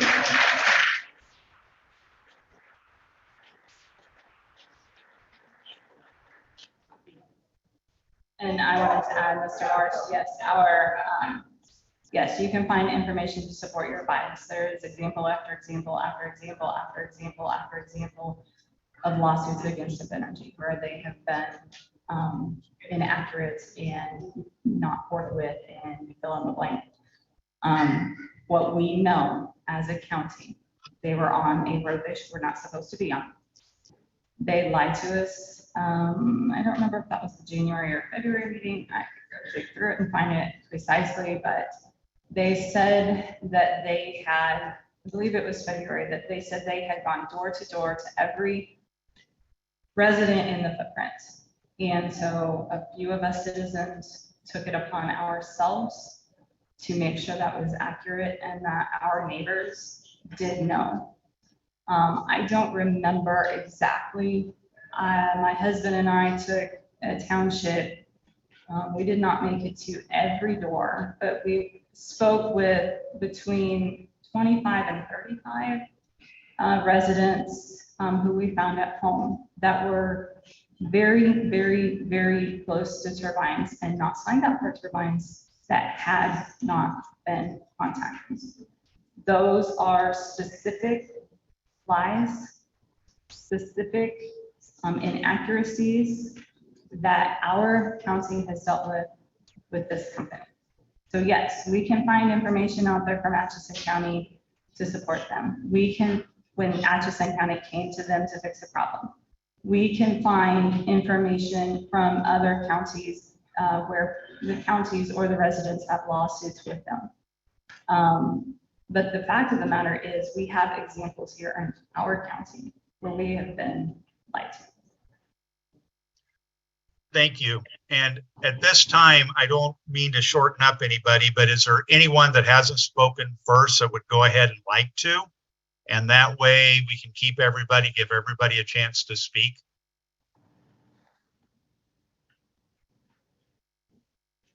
I sure don't want to be criticized for that. I hope I said it okay to you. So. I'm Darla Hanson. I am east of Coin. I was a farm girl with a small farmer, my dad, my whole life. Then I was a farmer's wife of many, many acres, a large farmer. I was then a business owner of a very big business, or I considered it a big business. And now I just work a regular job, and I have a small acreage of less than 2 acres. And with the setback that there is, I don't want to have the problem that my relative down by Burlington Junction has, because of the flickering in their windows constantly, and it sets further away than one would from my house with our boundaries. And when they talked to IRG about it, they were told just to get blackout curtains. I didn't build my house with my money from my hard work to make my house black inside and not be able to see out and see daylight or God's country.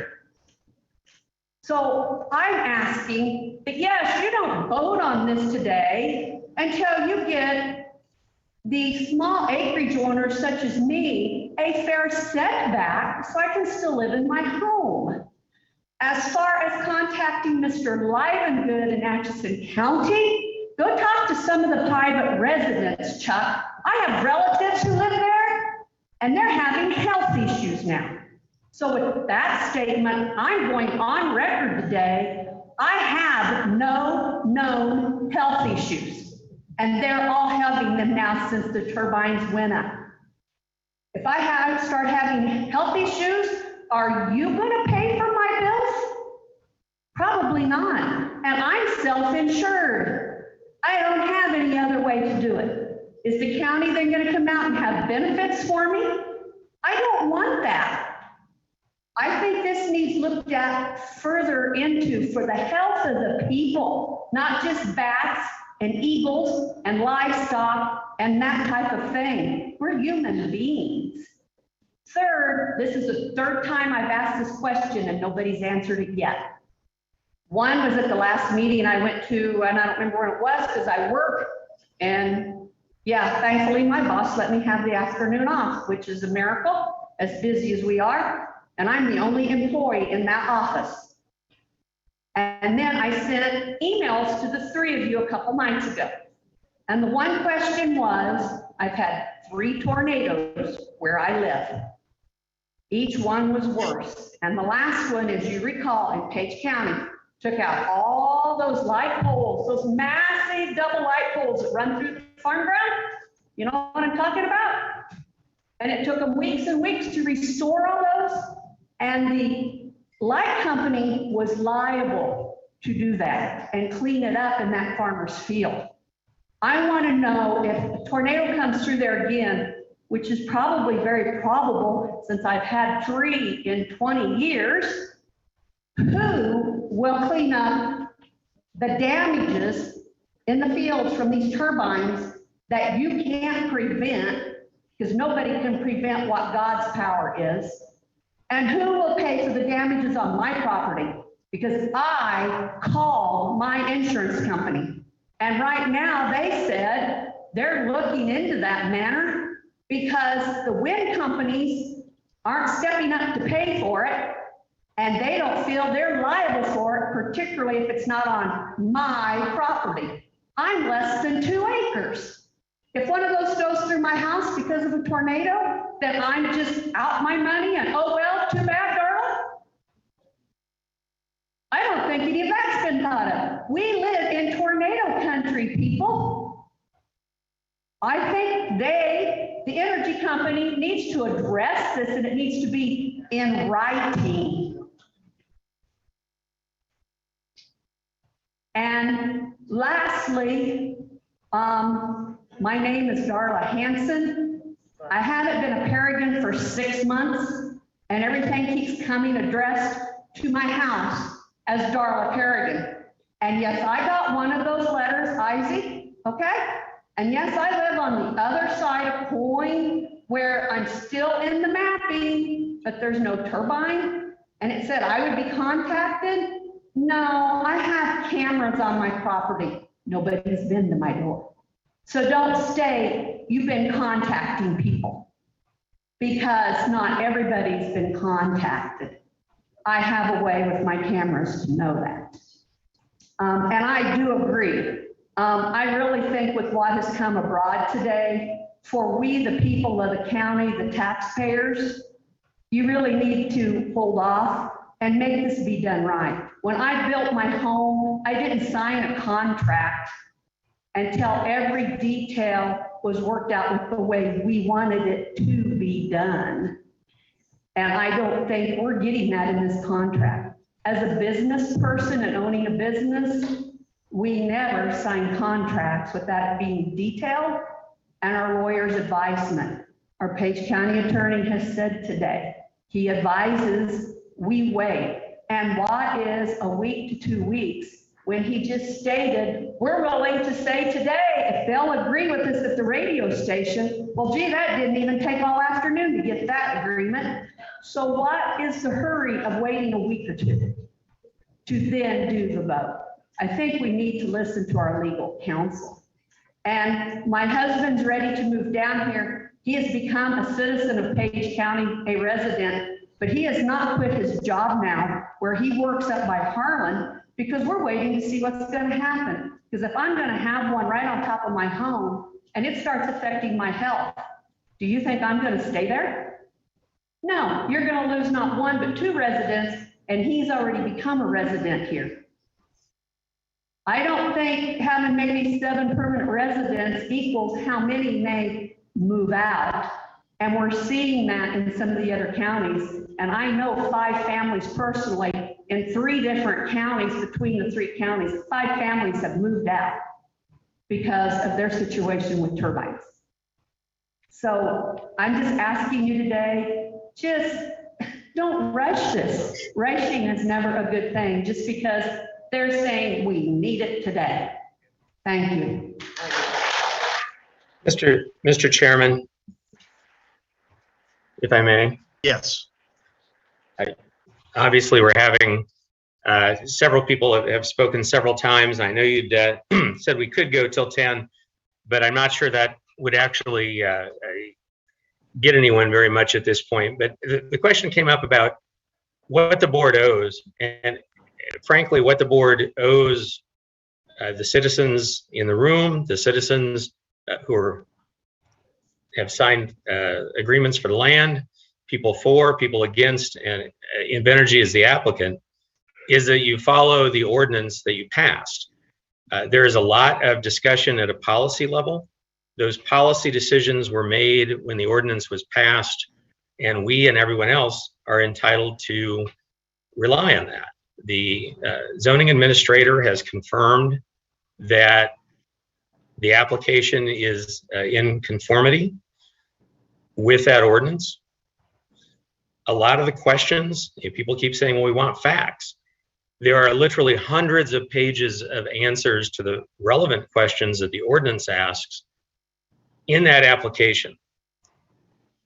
We have been at this now for several months. There have been obviously notices and hours of discussion at many of your meetings, and I know that as part of the process prior to the application being filed, there were many more. And I think if this were to get delayed, there likely would be, someone would come up with a brand new issue or a brand new allegation, a brand new accusation, then and ask to delay again. The answers are in the application packet. The answers are in the fact that there have been 6,000 turbines around Iowa, some of them dating back almost 30 years now in terms of utility scale wind projects, and the parade of horribles that is always brought up at these meetings simply has not happened. We think that the application is a good application. It's a valid application. It's a lawful application. It meets the criteria of your ordinance. And under Iowa law, when you're sitting as a quasi-judicial body, it's that evidence and that comparison to the ordinance that matters. So we can stay till 10, but what's in that isn't going to change. A lot of this discussion about, well, let's negotiate this, let's negotiate that. That's not the proper role of the board at this point, and staying here to do that isn't going to change that fact. So we would encourage the board to go ahead. We've allowed a significant amount of time today on top of what's been discussed for the last several months. We would ask respectfully that you compare the ordinance to the application.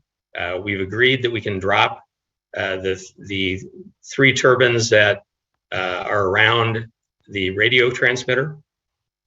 And subject to that, we think that we've met all the required legal tests, and we would ask that you vote in support to approve the application promptly. Thank you, Brett.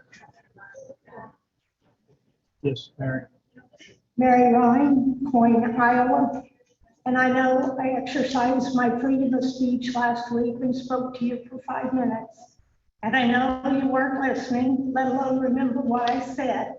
So I'm not going to bore you with those details again. I'm here today to represent my husband, who also has a full-time job and could not make it. I find it ironic that last week when I spoke during public comments, the Invenergy lawyer also spoke during public comments. In the media, he was quoted word for word what he had to say. Yet my comments and Kathy Hutchison's weren't even mentioned.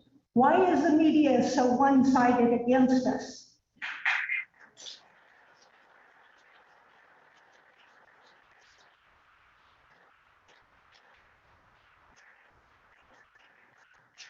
And just to reiterate, we received a letter saying that our residence was in 1.5 miles of a wind turbine, and that someone would actively approach us regarding the wind turbine and becoming a good neighbor.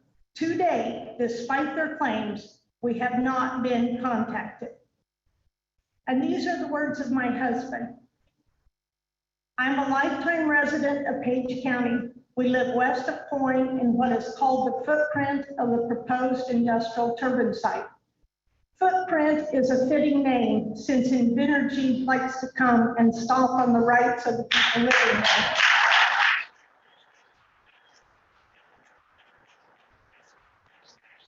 The farm corporation that my husband works for has received 2 letters in the last 2 weeks announcing the Board of Supervisors meeting. The first one came from a law firm in Des Moines, the second one with no return address, but the same zip code. Why did these notifications come from a law firm instead of the Page County Board? Who's running this show anyway?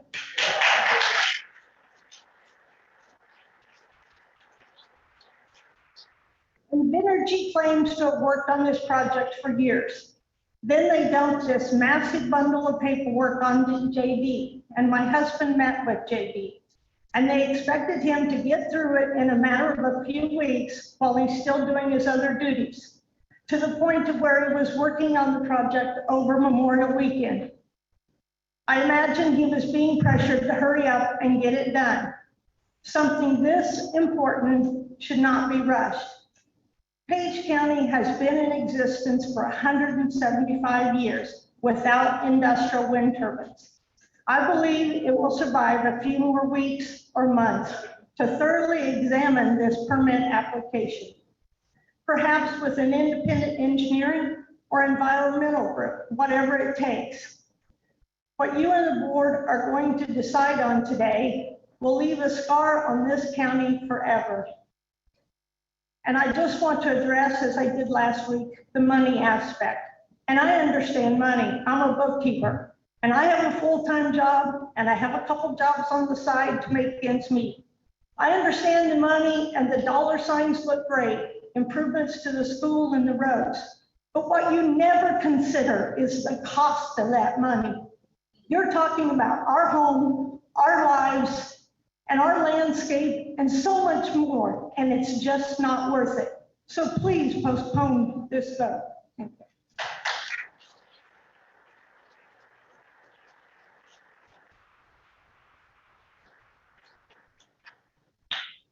Oh, I got up during the agenda, so I haven't had a public comment yet. It's mainly a question. Chuck, you said you're going to go to the vote. I think we need to go to a vote, yes. What is your rush? I have no rush, just we need to go to a vote, have it on Why- the record. Why do you need to go to a vote and have it on the record? Because I believe that's in the best interest of Page County.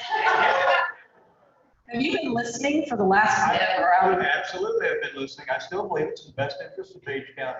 How is it in the best interest of Page County? I will tell you no more. I believe it's in the best interest of Page County.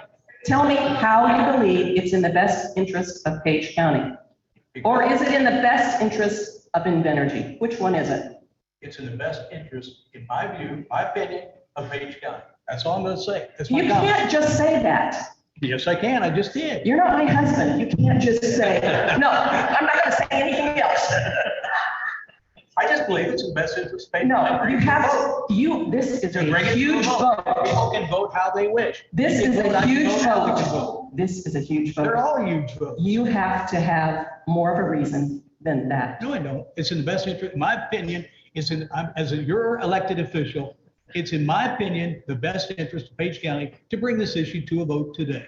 Okay, and tell us why, in your opinion, it is the best reason. I will not bore you and go down that road. I believe, I don't have to justify to you why I believe. Yes, you do. I don't. Yes, you have to. Yes, you do. We will agree Of to course you disagree do. on that one. I don't I'm have to telling you, justify. Chuck, if you don't want this job, you maybe ought to leave it. Well, there are a lot of you in this room that would applaud that, I'm sure.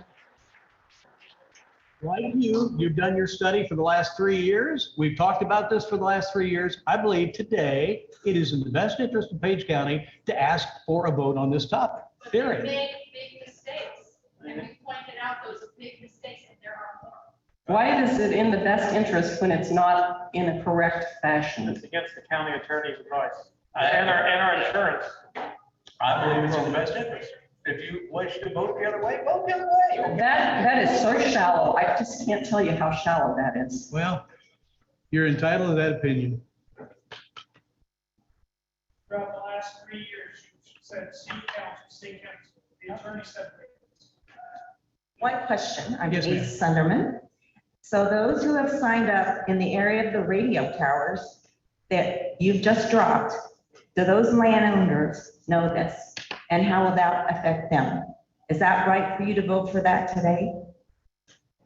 You know, think about that. Okay. They have signed up, they've signed up, and then they've just got notified, they're done. Or are you moving them somewhere else in their spot? You know, you gotta answer those questions.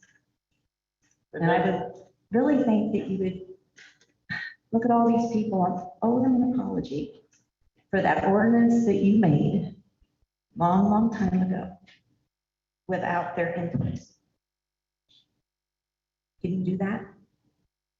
I'm not going to apologize for the ordinance, Denise. Three unanimous supervisors worked months and months on the ordinance. It's a fair ordinance then. It has worked. Why did as you it's change it in the supposed to. first place? Pardon me? Why did you change it in the first place? Why did you didn't- change it? We didn't change, we created a wind ordinance. We Without created a any wind input. ordinance so that we would have decommissioning and road use agreements. They would have had to have a hearing for each and every single wind turbine. Yeah, by a vote of unelected, appointed people. Do you want to put 5 appointed people through the hell of going over 28 periods? But No. they would have had a certified letter from the county announcing they want to build a wind turbine. That's water under the bridge. We did the ordinance in 2019. It's our ordinance. Yes. And Invenergy, whether you like them or hate them, our engineer has said. I don't care about them. I care about the people of this county. Yeah, and I do too. I do. But you haven't shown that you have. Well, I'm sorry you feel that way. Yeah, I really, I didn't come in to this probably watching within the last 9 months or so, but I knew what was going on. And body language says a lot. And I've seen a lot of bad body language and a lot of disruptive behavior all over, and even towards Jacob. And we voted for him, and we voted Alan out. And why are we voting it before, this soon, when we know there's mistakes? This, and you keep changing things, times, and people had to leave, change things around today to make this 1 o'clock. And now it's almost getting close to 5. It's been a long day. Why are you pushing this? Look within your heart and ask yourself, is this really what I should be doing? The lawyer said not to. Thank you.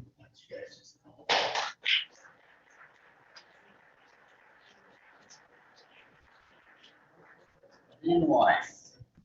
And I think I talked to you at Farragut one night. What did I ask you? Do you remember? You asked me why we would do this permit. No, I asked you if you'd like to have a turbine across the road from you. Oh, okay. And what did you tell me? I don't recall. You don't recall. I recall. Okay, what did I tell you, Dean? You said, well, probably not. Okay. I said, I wouldn't either. But you know what? These people that want these turbines so bad, they think that they're gonna get a check back from the county every year. They better not spend their tax money before they get it, because it's gonna be a while, and they may be broke by then.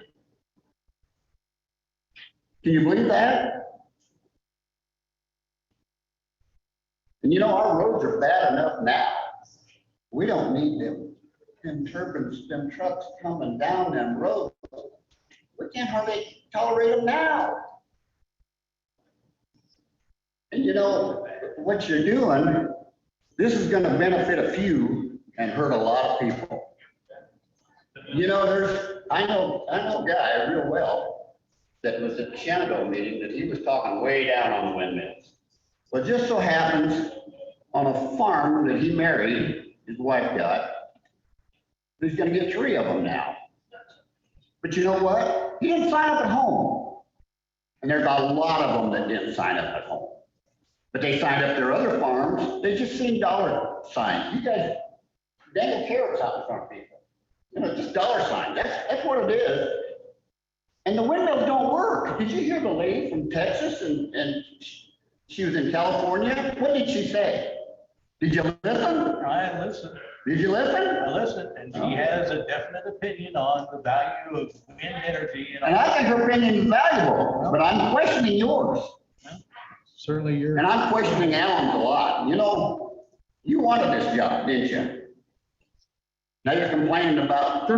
But if I had this job, I don't think I'd go on vacation when you had an important meeting coming up. I think I'd be here.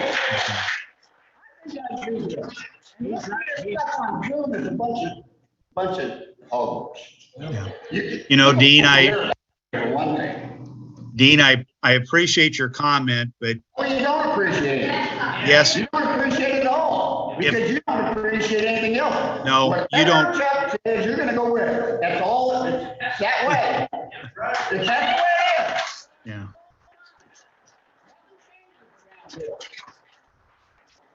An evening meeting, I know why you didn't, because the working people, it's hard for them to get off. Glad I'm not that busy. Some of these people had to take off work, they're losing money coming. The windmills, they just don't work, but it's a government deal, and whatever the government sticks their nose in don't work. And for you to go along with it, you've seen what people say. Yeah, Dean, I have, and if you'll let me the ones that are getting the turbine, speak. They're not gonna have it on their property, not next to them. Mm-hmm. How many of these people that signed up have got a turbine right next to them? 75% don't even live in. That's right. There's gonna be one across the road from me, and I heard that he didn't even look at the farm before he bought it. He just bought for an investment. But he signed up, he couldn't wait to sign up. And there it is, He's gonna get a check. It's supporting the investors, not the farmers. Right. So I got a lot that I could say, but I think I'm getting, you guys are wearing me out. You know? You don't listen. You and Alan don't listen. You just sit there. Bye.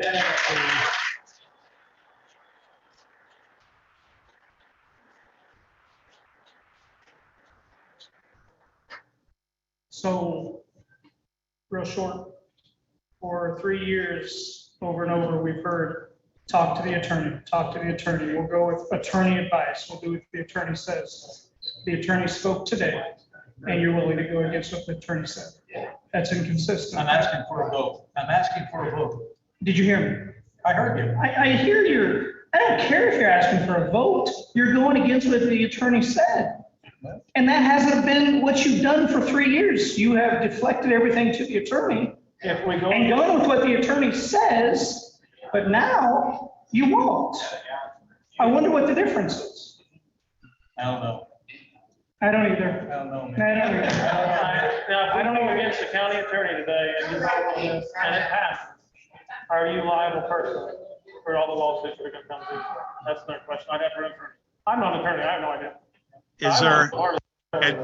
Is there anybody new that needs to speak? You know, we can continue on, but it'd be fair if there's anybody new. Alan, I'm here. Okay, thanks. Galen Cole. Hi, Caleb. I do a lot of work for farmers, and I was in Taylor County one day. Invenergy came through Taylor County. That's who did the project there. There's a farmer over there. He's not just a farmer. He works for the NRCS office. They farm ground over there. It's got a turbine on it. I was over there fixing a hose for him one night, and the turbine across the street is noisy. I kept on looking at it. I didn't know what their opinion was on it. I had no idea. And the old man finally looked at me and goes, "You want one of those across from your house?" And I said, "No, I really don't." And he says, "Those are the dumbest things that anybody could ever do to their land." He texted me today. He says, "You know that farm that you were on the other day fixing a hose?" He says, "We're fixing a tile line on it again today." Now, if Invenergy is such a good company and they do such great work like your guy down in Tarkio says, then why would they be fixing the tile line? And they say it happens all the time. The boy he wouldn't let a turbine on because he did not want his neighbors to do that, but he let them put lines through, and he said that was the worst thing he could have ever done. Worst thing to that farm he could have ever done. They went through tile lines, they went through everything. They can't fix them. They put it right through them. So your little comment of the guy that I don't know what he is, there's people that are living it in Taylor County that'll tell you exactly the opposite. He texted me today, and I sent him a picture, and I said, "You ought to come and see this." And he says, "Well, if Invenergy's talking, they're lying." That's all there is to it. Okay? Now, the other thing I want to say is if you are heaven sent on a vote today, Alan got voted out. He lost in a landslide. The people spoke in this county. He's not man enough to be here today. I think he should recuse himself from it. Yeah. Get out the vote. That would be the correct thing to do. That would be the moral thing to do. That would be the ethical thing to do. The people have spoken. Alan ran a campaign 100% based on win. He made it a one-issue campaign, and he got smoked bad. So if he's got any ethics at all, if he's got any morals at all, when this roll call comes to vote, he will recuse himself from this vote. And that's the way it should be. Thank you. Yeah.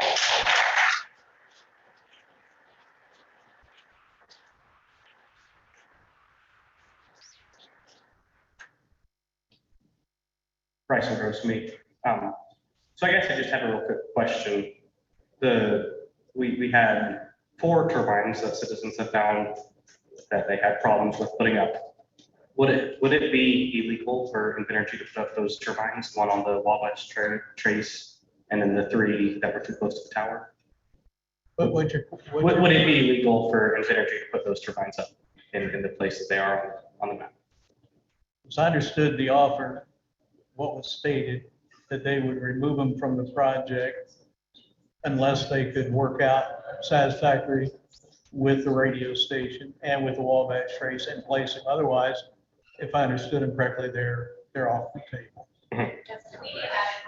So the original places where they had those turbines at would have been illegal to build?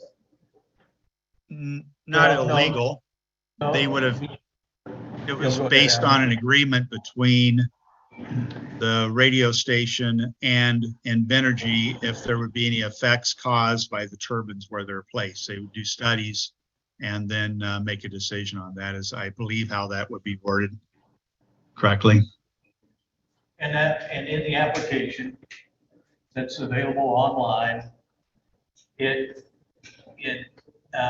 section 4.8, signal interference, it identifies that as an area of potential problems that would have to be mutually satisfactory. It seemed like they presented a project that had some turbines that were within the setbacks that were set by, someone said they were federal setbacks. That's an FCC setback. Okay. That's an FCC setback. Shouldn't that have been took care of before they submitted the project? This makes no sense. This is silly. There's a rush going here, a strange rush. Why would you come to the table without the thing being done? This makes no sense. There's no way. I'm not a big business person, but I've done quite a bit of business, and I am just astounded that we sit here and even think about doing this. It just blows my mind. I run a business. I do buying and selling and sign contracts, and I would never go, even if I wanted to do this and get it, and I thought these were honest people, this would not be wise. And I think it's crazy you think we should. That really should. How long do you want to delay? What do you want to delay? You say- Until it's right. You bring a right plan in here, and also shouldn't be a company that doesn't uphold their words. That'd be another big part. But if you bring the right plan in here, and you submit a right plan, if I was you, who seems to support these things more in the light of this, all these things, the current ordinance, you support that. I would want the plan right before I sign my name to it if I was going to vote for it. That boundary's wrong. The turbines are deleting turbines like crazy all of a sudden. Magically, once the issue comes out in the board meeting, when we're going to vote, and they're in this giant rush. When somebody starts speeding up, I start slowing down. When they get in a rush, they start making offers quick, sign, I'll give you something else. I'll give you a free hat if you sign it today. This is crazy. I mean, we should wait until we make a wise decision. Vote, each of us vote what we think, whatever, but it should be done right. This is, and the attorney said that, and our insurance provider. This is silly. I am astounded at the rush that they put on this against council. It doesn't make sense. We could all go home and tell them to get it right. And Mr. Lawyer guy in Chicago says, well, you have no right to do that. Well, the ordinance says we get to vote it up or down. So if we didn't like that boundary and we agreed, we could say, we don't like your boundary, so come again. And they come again with the right boundary. Maybe 2 people vote for it, 3, whether it goes through. We do have rights. He's telling us what we can or can't do, how long our meeting should be, who could do what. These people are the only ones making money in this room, I guess, besides us that work for the county. They can sit here to the cows come home. But this is not wise. This is not the best interest. We all know it. I mean, this is silly. We all know it. So, but I am one vote, and we all know that. So, I implore to do this. Is basic business. This loses even your opinion over this thing. It's basic business. That's my opinion. Basic business. With the information we learned today, why didn't Chuck and Alan were, well, yes, what liability are they putting our county at risk? I would also like to make that point, because we spend a lot of money on this county with lawyers.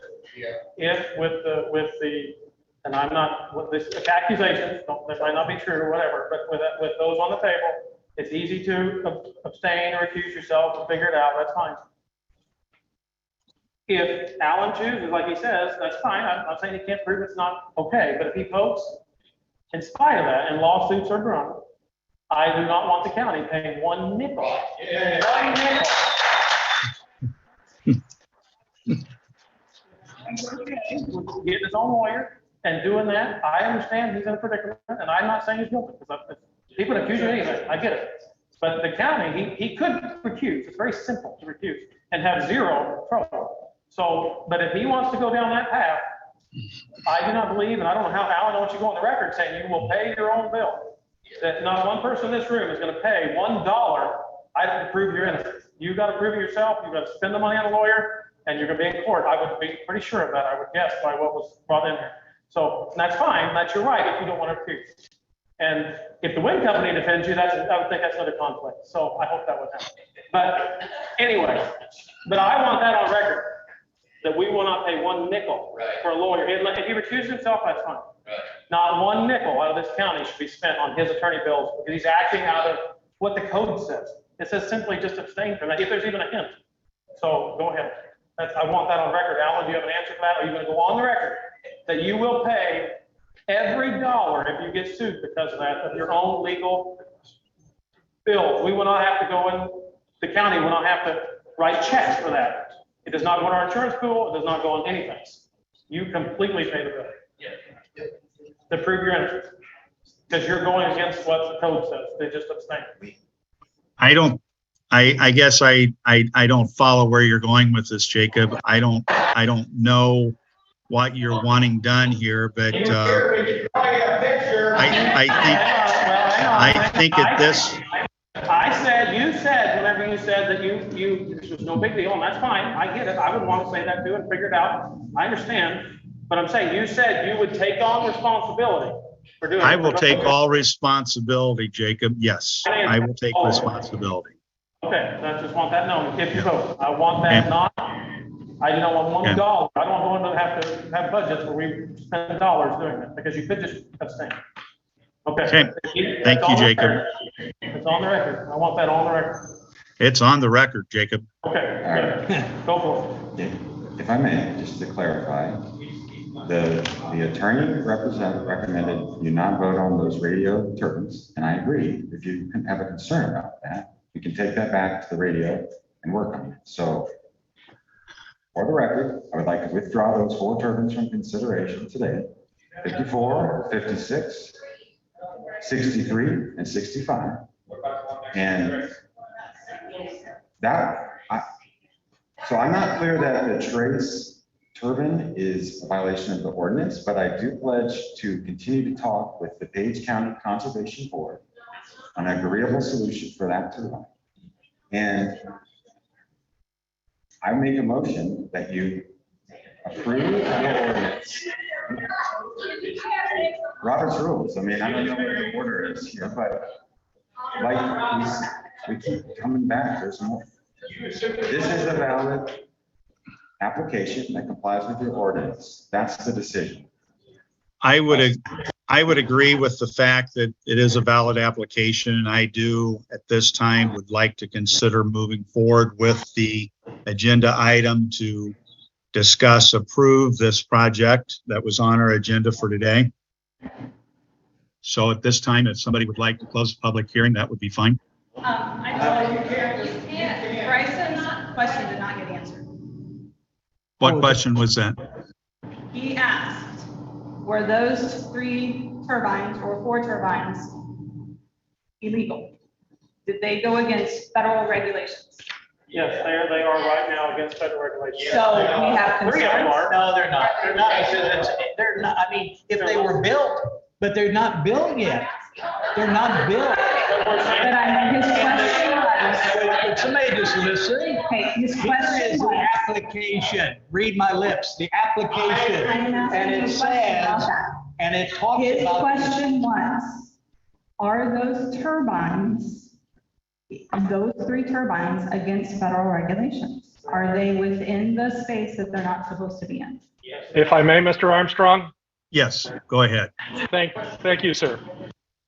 No, they are not illegal if they do not result in interference with the signal. The entire discussion with the radio station will be whether or not we can find a solution to ensure that they will not interfere with the signal. If that solution cannot be determined, or if the radio station is unwilling to enter into an agreement, those turbines will not be built. They are not illegal. They are only illegal if they are built contrary to federal regulations. That has not occurred and will not occur. So the concern would be. So nothing. They will not be built if they will violate federal regulations, period. But why are we getting to this point with them still in there in the radio? You haven't done the negotiation. Because they are subject to discussion with the radio station, not with the audience in this group. Right, and so period. why are we at this Mr. point? Armstrong, you know, Yes. Mr. Dublinsky made the point before. We're going over and over and Yes. over and over exactly And- the same thing. We request that you close the hearing and take a vote. We've been told we would have a chance to speak and have every single one of our. I know, but seriously, that question I just answered just a little bit ago when your son was up there. I mean, it's all repetitive and we're not solving anything by this. Okay, so our concern is what other things are like that in the project. That's an awfully big thing that hasn't been shored up. And during this meeting, they finally sent an email to the radio station, and then an hour later, they scrapped those turbines. So why are we going ahead? The concern would be, why would we even consider going ahead? And that's what our I don't- attorney was to. I must have missed something. I don't know if they necessarily scrap them completely, but they are Yeah, pulling he them said they off until they get this figured out. Correct. Correct. We need that in writing. But they- Again, Mr. Armstrong, we request that you close the hearing and take this matter to a vote, please. Yeah, go ahead. Alan, there's no way you can shut down the meeting. Yeah, Go we ahead. definitely do need to have something like that in writing. In writing. And And here we are having the same discussion again, Mr. Armstrong. We've already made clear what we're going to do. Ma'am, you've received an email just this afternoon from Mr. Lampo. It's time to close this hearing and move to a vote. Who are you? Okay. Jenny, can I ask, what did the email say that you received? I haven't looked at the email. I've been trying to focus on this meeting, and I want to have our Okay, legal okay, counsel and okay. our expert AM engineering consultant do the work on this before we sign any kind of agreement. We don't just. No. use the- I just was curious if you had looked at the email. I have not looked at the email. I've been Okay. focused on the meeting. Okay. But we do need a study before this goes forward. Sorry, I don't mean to interrupt you. Sorry. I need a clarification though. You have to wait. Certainly. I have down did not include the 4 projects. They were releasing the 4. Are they not then? Because then he spoke about them still being in there. So I just want to make sure I get this right. You did, didn't you? Sorry, I didn't. I don't know. You all can answer me. gotta Is there pick your something decision we're to trying to provide in make. writing? Once again, who's final over this? Seriously. We'd really like to work it out for the agreement. Yes, so to clarify the question, my request, suggestion, is you set aside those 4 turbines today. Make a decision on the rest. In the meantime, we will continue the dialogue with the radio station. You're lefty. After 2 projects. After our communications. And if we reach an agreement, we will come back and discuss them at that point. That's a new project. Say, excuse me. Excuse me. Hello, excuse me. I am Mike Howard. Excuse me.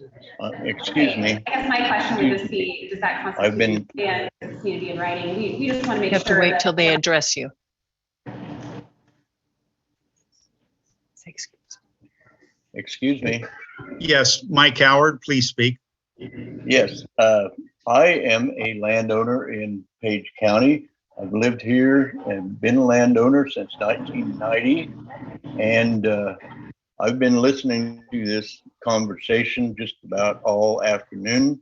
And all I can say is it sounds to me like Invenager is saying to Alan Armstrong, they're saying we paid for your vote and we want it now.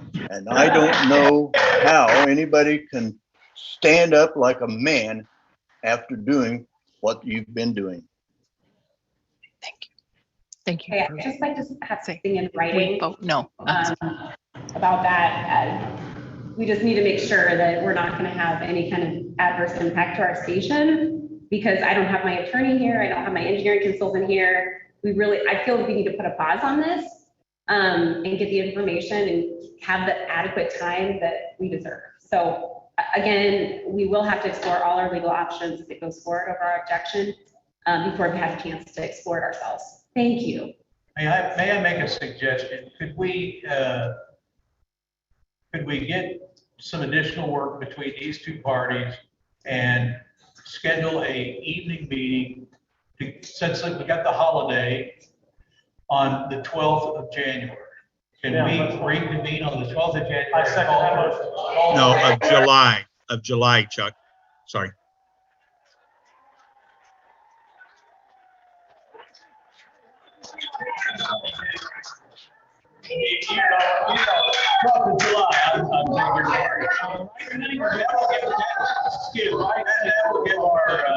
That will give our attorney in Venergy, the radio station, a way to know where it's going. But in terms of the road use agreements and the decommissioning agreement on Tuesday the 12th, those probably still won't be ready. And no construction can occur until those two documents are ready, okay? Would you like them to make the blue line go on the right spot, or are you not gonna make them do that? No, because that has nothing to do. They threatened to sue us 3 months ago over the same thing. He said it twice. He said it one way, they said it the other way. No. I think Matlock would be a one-up here. I would like our county attorney to get us, I would like to say one more thing. To give us a green light and call for the vote on the 12th. Yes. July. I'll second January. Okay, there's been a motion and a second to wait until we have an okay on those turbines that are related to KYFR and have a meeting on July 12th. The trace needs to be solved before, I think the trace needs to be solved with conservation board or whatever board to handle. Well, the trace, unfortunately, the ordinance, we would be in poor legal standing. The ordinance does not address the trace. The ordinance, if the ordinance addressed the trace, it would also address all the right-of-way we own in the county, and it does not. Well, but he said, even the attorney said, if we feel that that does apply there, then they would have to honor that. He said that himself. So I think that needs to be handled with whoever board, whatever controls that. That should be added to it. The ordinance does address public areas, Chuck. Okay. It says a 0.5 setback from public areas. Okay, thank you.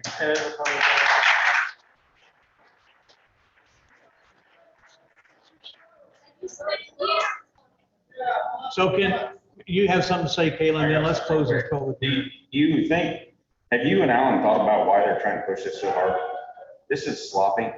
This plan's been sloppy from day one. They've been pushing this thing down our throats. I think they're pushing you guys for a vote today so that they have more grounds for litigation against our county. That's the reason they're trying to push you guys for a vote, is so that they can get more involved in the project, they can spend more money on the project, and then they have more grounds to sue Page County whenever things go further downhill. Have you thought about that, Chuck? Have you thought about that, Al? Thank you for your comment. I think about a lot of things, Caitlin. We have a meeting on the 12th. I just want to ask you one thing.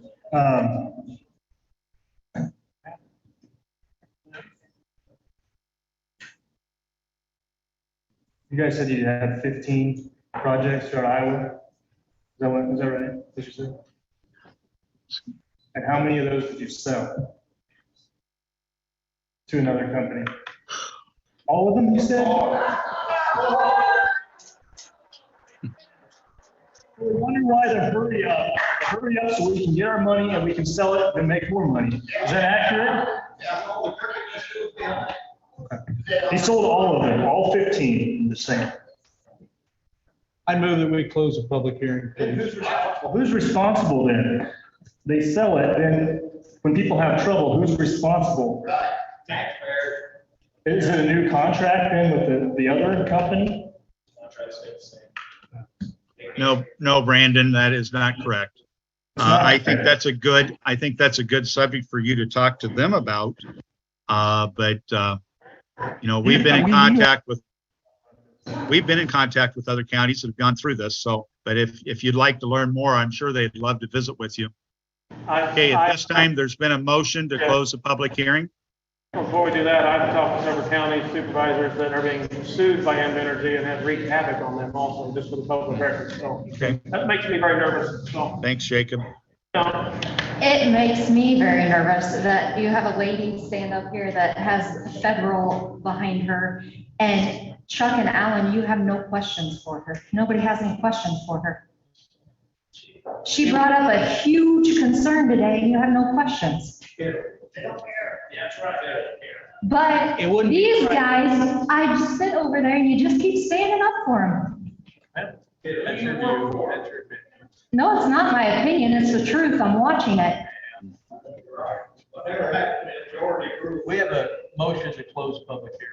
And how many years have they been in business? Yes, they own a business in this county paying taxes and you're trying to shut it down. You won't listen to them. And a little guy comes in here, to start a business and you shut him down. You try to throw him out of town. Yeah. Okay, there's been a motion on the floor. Is there a second? I won't second. If anybody took the time to come here, I won't second that because they can speak till they're done. These are the leaders we're talking about in Page County. Thank you. Except for Jacob Holmes. Thank you, sir. Anybody else have anything to say before we close this public hearing? Been a motion on the floor. Oh. Will you second it, Alan? Okay, second. I call for a vote. I would also like to have that boundary line included. I agree with It's that. a huge problem. Anybody that runs a business knows anything like that is a huge problem. That's what you're gonna be sued for next. So Steve, guys, I think that's right. Jeff and Al, do you want to include the blue line moving over? We have a motion and a second. I would like to call for a vote. You don't want to discuss, you don't want the blue line moved, Alan? I don't want the blue line discussed. So you're voting on, that is the whole project. No, we're voting on adjourn. We're not voting on anything. I know, but when you do go to a vote, Yes, since it you're will not be, including it, You're saying that's part of it, yeah. yeah, that's the whole project is inside that boundary line. No, the whole project are the wind turbines that are being projected to be built. So then what does the boundary line mean on the map? Why did they That even includes the put a people that have boundary- signed up on the project. I thought it was explained. At this time, would there be a call for a vote? I have called. All those in favor? Aye. Aye. No, I won't vote for that because they would speak and there's one, so no. Next up, board communications, 2-1, the public hearing was just closed. But if you would like to speak, young lady, please do. I would because I've not spoken yet. I came in late because I had to come from work, and I would like to understand why we can't take a delay. What's? We are. We are going to delay it? Yeah. Yes. Till the 12th, till Tuesday the 12th. We will call for a vote on the 12th. So, Assuming July, assuming that the information, we coordinate with our county attorney. Okay, I'd like to say one thing. I've worked with little kids before, and I've helped them with with memorizing things. And when they try to rush through it, they don't always get it exactly correct. So what do? I try to be kind and patient and good, and I tell them to go back couple more times and try it again. Go slow. Slow it down. Don't rush through it. And I'd also like to say, please look around at everyone here. Make eye contact with everyone, because to me, it feels like you're not always looking at everyone. Everyone in the room, from the oldest to old to the youngest of us. Those youngest people are probably gonna grow up and come and live in Shenandoah. If these things come, they might move away. That's all I gotta say. Thank you.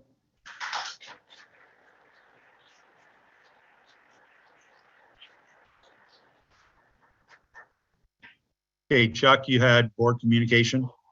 Yeah, I had Zion and MHDS meetings on Monday. Nothing really new to report there.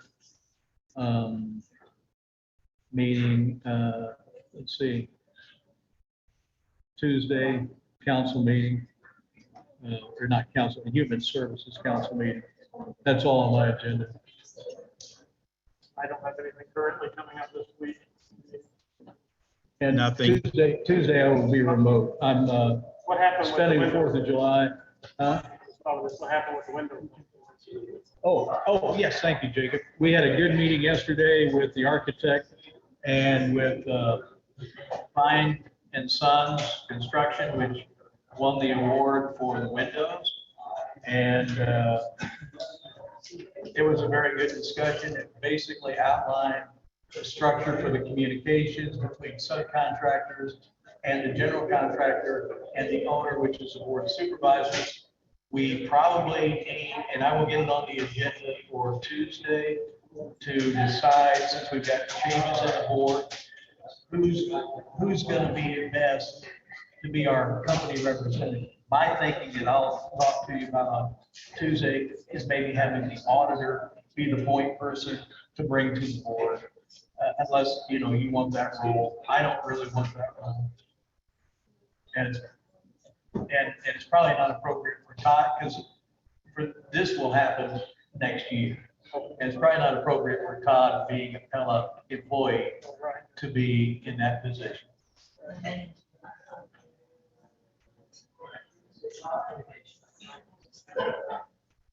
That's all I have. I didn't have anything else. I don't have anything. Minutes? Motion to approve. I'll second that.